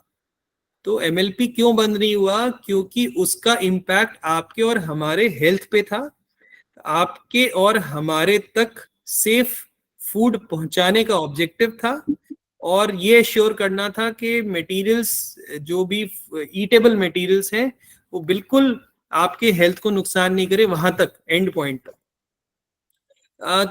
आप देखिए तो शेल्फ लाइफ कितनी ज्यादा बढ़ जाती है प्रोडक्ट की जब वो डिफरेंट पैकेजिंग मटेरियल्स में होते हैं। जहां एक बेकरी आइटम जो है वो 2 दिन नहीं चलता, वो पैक होने के बाद में, मल्टी लेयर सील होने के बाद में उसके ऊपर 4 महीने की आपको जो है वो लाइफ टाइम मिल जाता है। तो ऑब्जेक्टिव्स गलत नहीं थे, गड़बड़ आगे हो गई मैनेजमेंट में। सर नमस्कार, ज्ञानेंद्र सिंह। सर मेरा प्रश्न ये है कि जो प्लास्टिक वेस्ट जनरेट हो रहे हैं अल्टीमेटली सर वो 2 जगह जा रहे हैं, एक तो इंसिनरेशन में और एक लैंडफिल्स में। इंसिनरेशन के प्रोसेस में सर एयर पॉल्यूट हो रहा है और लैंडफिल के केस में सॉइल पोल्यूशन और वाटर पोल्यूशन हो रहा है। तो इनमें से कौन सा प्रोसेस है जो एनवायरनमेंट को ज्यादा डिग्रेड कर रहा है, वाइल्ड लाइफ को और ह्यूमन लाइफ को, और इंडिया के कॉन्टेक्स्ट में कौन सा प्रोसेस ज्यादा अपनाया जाना चाहिए? Thank you sir. Thank you Gyanendra ji. देखिए एक और जगह रिसाइकलिंग के लिए भी जाता है। दूसरा, हाँ आपने कहा कि अगर एनवायरनमेंट में डिस्पोज होगा तो 2 जगह जाएगा, लैंडफिल पे या इंसिनरेशन पे। तो अगर आप ध्यान से देखें तो आजकल हर सिटी यही कोशिश कर रही है कि उसको लैंडफिल से भी निकाल करके और को कंबशन रूट पे भेज दे। इंसिनरेशन में भी पर्टिकुलरली सीमेंट किल्न्स को फोकस किया गया, क्योंकि सीमेंट किल्स में टेम्परेचर 1700 डिग्री से ऊपर हो जाता है और सब्स्टिट्यूशन कोल का होता है, मतलब फॉसिल फ्यूल को आप रिप्लेस कर जाते हैं। तो अगर बेटर आपका प्रोडक्ट है तो वो आसानी से जल जाएगा, और जलने के साथ में जब वो 17 डिग्री सेंटीग्रेड पे फ्यूम्स निकालेगा तो उसके अंदर जो हमारे फ्यूरॉन्स और डायोक्सिन्स होते हैं वो नहीं होंगे। तो इसीलिए ये कहा गया कि जब उसको आपको डिस्पोज करना है थर्मल रूट पे, या आप उसको रिसाइकल नहीं कर सकते, तो बेहतर है कि उसको को कंबशन के लिए भेज दें। Thank you sir, thank you so much. तो I am thankful to everyone. maybe a last question. Nisha ji, you have your hand raised. Good morning sir, doctor Nisha. Sir आपने जैसा भी काफ़ी अवेयरनेस प्रोग्राम था और informative session रहा। Sir हम ये जानना चाहते हैं कि पहले जब तक प्लास्टिक नहीं थे, यानी मीन्स 20 एगो बिफोर, हम लोग ऐसी चीज़ों का यूज़ करते थे जो बायोडिग्रेडेबल था, जैसे मिट्टी के कुल्हड़ को, या जैसे पत्तों से कुछ हम ऐसे प्लेटें बना लेते थे जो खाने के लिए यूज होती थी। तो सर ऐसा सिस्टम अब क्यों नहीं है जिसको हम एज ए यूज कर सकें एज ए प्रेजेंट टाइम में, जो एज ए प्लास्टिक यूज को भी कम करेगा और हमारे इन्वायरमेंट को भी सेव करेगा? तो ऐसी चीज़ों के लिए क्यों एक चीज़ प्रमोट नहीं किया जा रहा है? क्योंकि सर हम एक एग्जांपल देना चाहेंगे। हमारे यहाँ एक चाय वाला है, तो वो 2 तरह की चाय देता है, एक कुल्हड़ में और एक यूज एंड थ्रो के डिस्पोजल में। तो डिस्पोजल वाली थोड़ी सी सस्ती देता है, तो जो पुअर पीपल है वो उसी को यूज करता है। तो सर हम ये कहते हैं, जैसे हम लोग की भी एक थिंकिंग हो गई, इवेंट्स करते हैं तो डिस्पोजल यूज करते हैं। तो सर पहले जब नहीं आते थे ये डिस्पोजल, तो हम इन सब चीजों का यूज करते हैं, तो इनको क्यों नहीं प्रमोट किया जा रहा है? तो सर इसी से रिलेटेड मेरा एक क्वेश्चन है, क्वेश्चन नहीं बस मेरी एक जिज्ञासा है। मैं दीपशिखा सिंह बोल रही हूँ, अलीगढ़ मुस्लिम यूनिवर्सिटी हिंदी डिपार्टमेंट से। सर यही मैं जानना चाहती हूँ कि 90s तक, मतलब अगर हम कहें तो उदारीकरण से पहले तक हमारी जो एक लाइफस्टाइल थी वो यूज एंड थ्रो वाली लाइफस्टाइल नहीं थी उस रूप में, भारतीय जो एक जीवन शैली थी। लेकिन धीरे धीरे जब उदारीकरण के साथ मुक्त बाजार आता है, मतलब पूरी दुनिया की कंपनियां, फैक्ट्रीज आती हैं, तो उसके साथ ये प्लास्टिक हमारी रोजमर्रा के जीवन में जो है बहुत तेजी से फैलता है। और अभी भी जो पुराने लोग हैं तो वो वन टाइम यूज जो प्लास्टिक बैग्स हैं उनको भी वो 1-2 साल तक चलाते रहते हैं। लेकिन जो नई पीढ़ी आई 90s के दौरान या हमारे बाद की जो पीढ़ी है, उसके लिए ये वन टाइम यूजेबल जो चीजें हैं। तो मेरा ये कहना है कि ये जो पॉलिटिकल पॉलिसीज आती हैं और जो हमारी लाइफस्टाइल को पिछले 25-30 सालों में इतनी ज्यादा बदल देती हैं, तो क्या उस लेवल पे हम व्यक्तिगत, तो हमारी एक जिज्ञासा भी है, कंसर्न भी है हमारा इसको लेकर के, अपने इन्वायरमेंट को लेकर के, लेकिन क्या पॉलिटिकल जो पॉलिसीज हैं जिनकी वजह से एक बड़ा चेंज हम अपनी लाइफस्टाइल में देखते हैं, क्या वैसा कोई बड़ा चेंज कोशिश करके अगले 25-30 साल में फिर नहीं लाया जा सकता है जो कि एक बेहतर जीवन शैली जो है हमें प्रोवाइड करे? निशा जी और दीपशिखा जी, आप दोनों के जवाब देने के लिए मैं ये बोलूंगा कि अगर आप ग्लोबल ट्रेंड्स देखें तो ग्लोबली अगर आप ध्यान देखेंगे तो जब जब इकोनॉमीज बड़ी हैं उनका वेस्ट जनरेशन बढ़ा है। तो जहां पे भी इकोनॉमिक ग्रोथ होती दिखेगी वहां पे वेस्ट ऑब्वियसली दिखेगा। उसको डीकपल करने का सिर्फ एक ही तरीका है कि एप्रोप्रिएट पॉलिसीज और इम्प्लीमेंटेशन। अब जहां आपने बोला कि क्या हम ऑल्टरनेटिव्स जो कि इको फ्रेंडली हैं या जो अवेलेबल हैं उनको क्यों नहीं प्रमोट करते हैं, तो देखिए वो प्रमोट आपको और हमें करने हैं।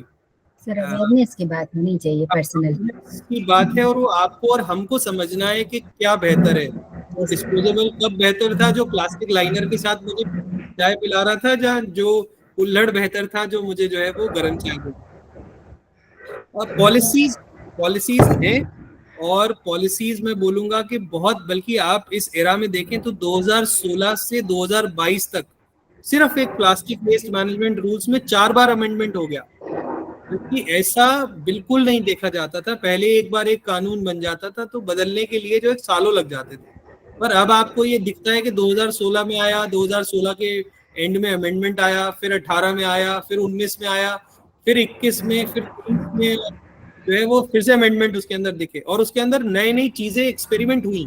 मतलब पहले आपको एक PRO था, फिर अब आपको PWP सिस्टम और PIBOs दिखने लगे, ULB को इंटीग्रेट करने की बात करी गई।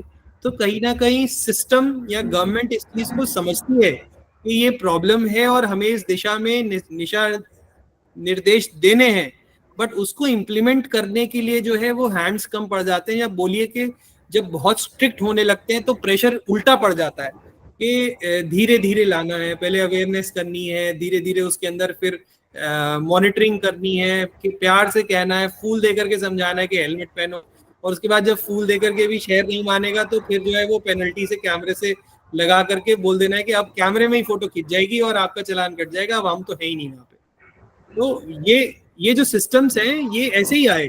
अगर आप पुलिसिंग सिस्टम में भी देखें तो आप पुलिस वाले को 50-100 रुपए देके एक जमाने में छूट जाते थे, आज तो वो पुलिस वाला है ही नहीं वहाँ 50-100 रुपए लेने के लिए, करके आपका फोटो और चालान कट गया।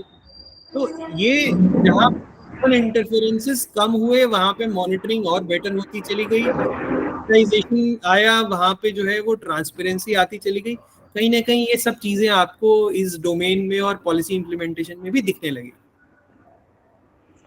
Thank you sir. सर एक पॉइंट हम और कहना चाहेंगे, जो अभी आपने कहा कि इकोनॉमिक पॉइंट ऑफ व्यू से, तो सर इकोनॉमी तब तो पर्सनल पॉइंट ऑफ व्यू से भी है कि हर व्यक्ति चाहता है कि हम कम पैसे में काम कर लें, तो इसलिए वो ऐसी चीजों को यूज कर रहा है। जैसा सर अभी आपने अपने आप अपना कांच का गिलास लेके जाइए, उतना भी मत खर्च करिए। Thank you so much sir. Thank you sir. Thank you sir. Really very nice session. Thank you sir. Very nice and informative. Thank you so much sir. Thank you sir. अगला मीटिंग का link नहीं आया अभी तक। हाँ link नहीं आया है। Thank you sir. मुझे लगता है शायद अगला मीटिंग संभव नहीं है शायद। यहाँ ऑर्गेनाइजर कोई है जो बता सकते हैं कि अगली क्लास के बारे में? चलिए मैं बात कर लेता हूँ उनसे। ठीक है, तो हम लोग अभी यहाँ लाइन पे, आप बता देना। हाँ ठीक है, वेट कीजिए, मैं बात करता हूँ। अच्छा सर अगली लिंक आ गई है। लिंक आ गई है। लिंक दे दिया। लिंक आ गई है। चलिए ठीक है। लिंक ग्रुप पर है। SRC लिंक आ गया। is available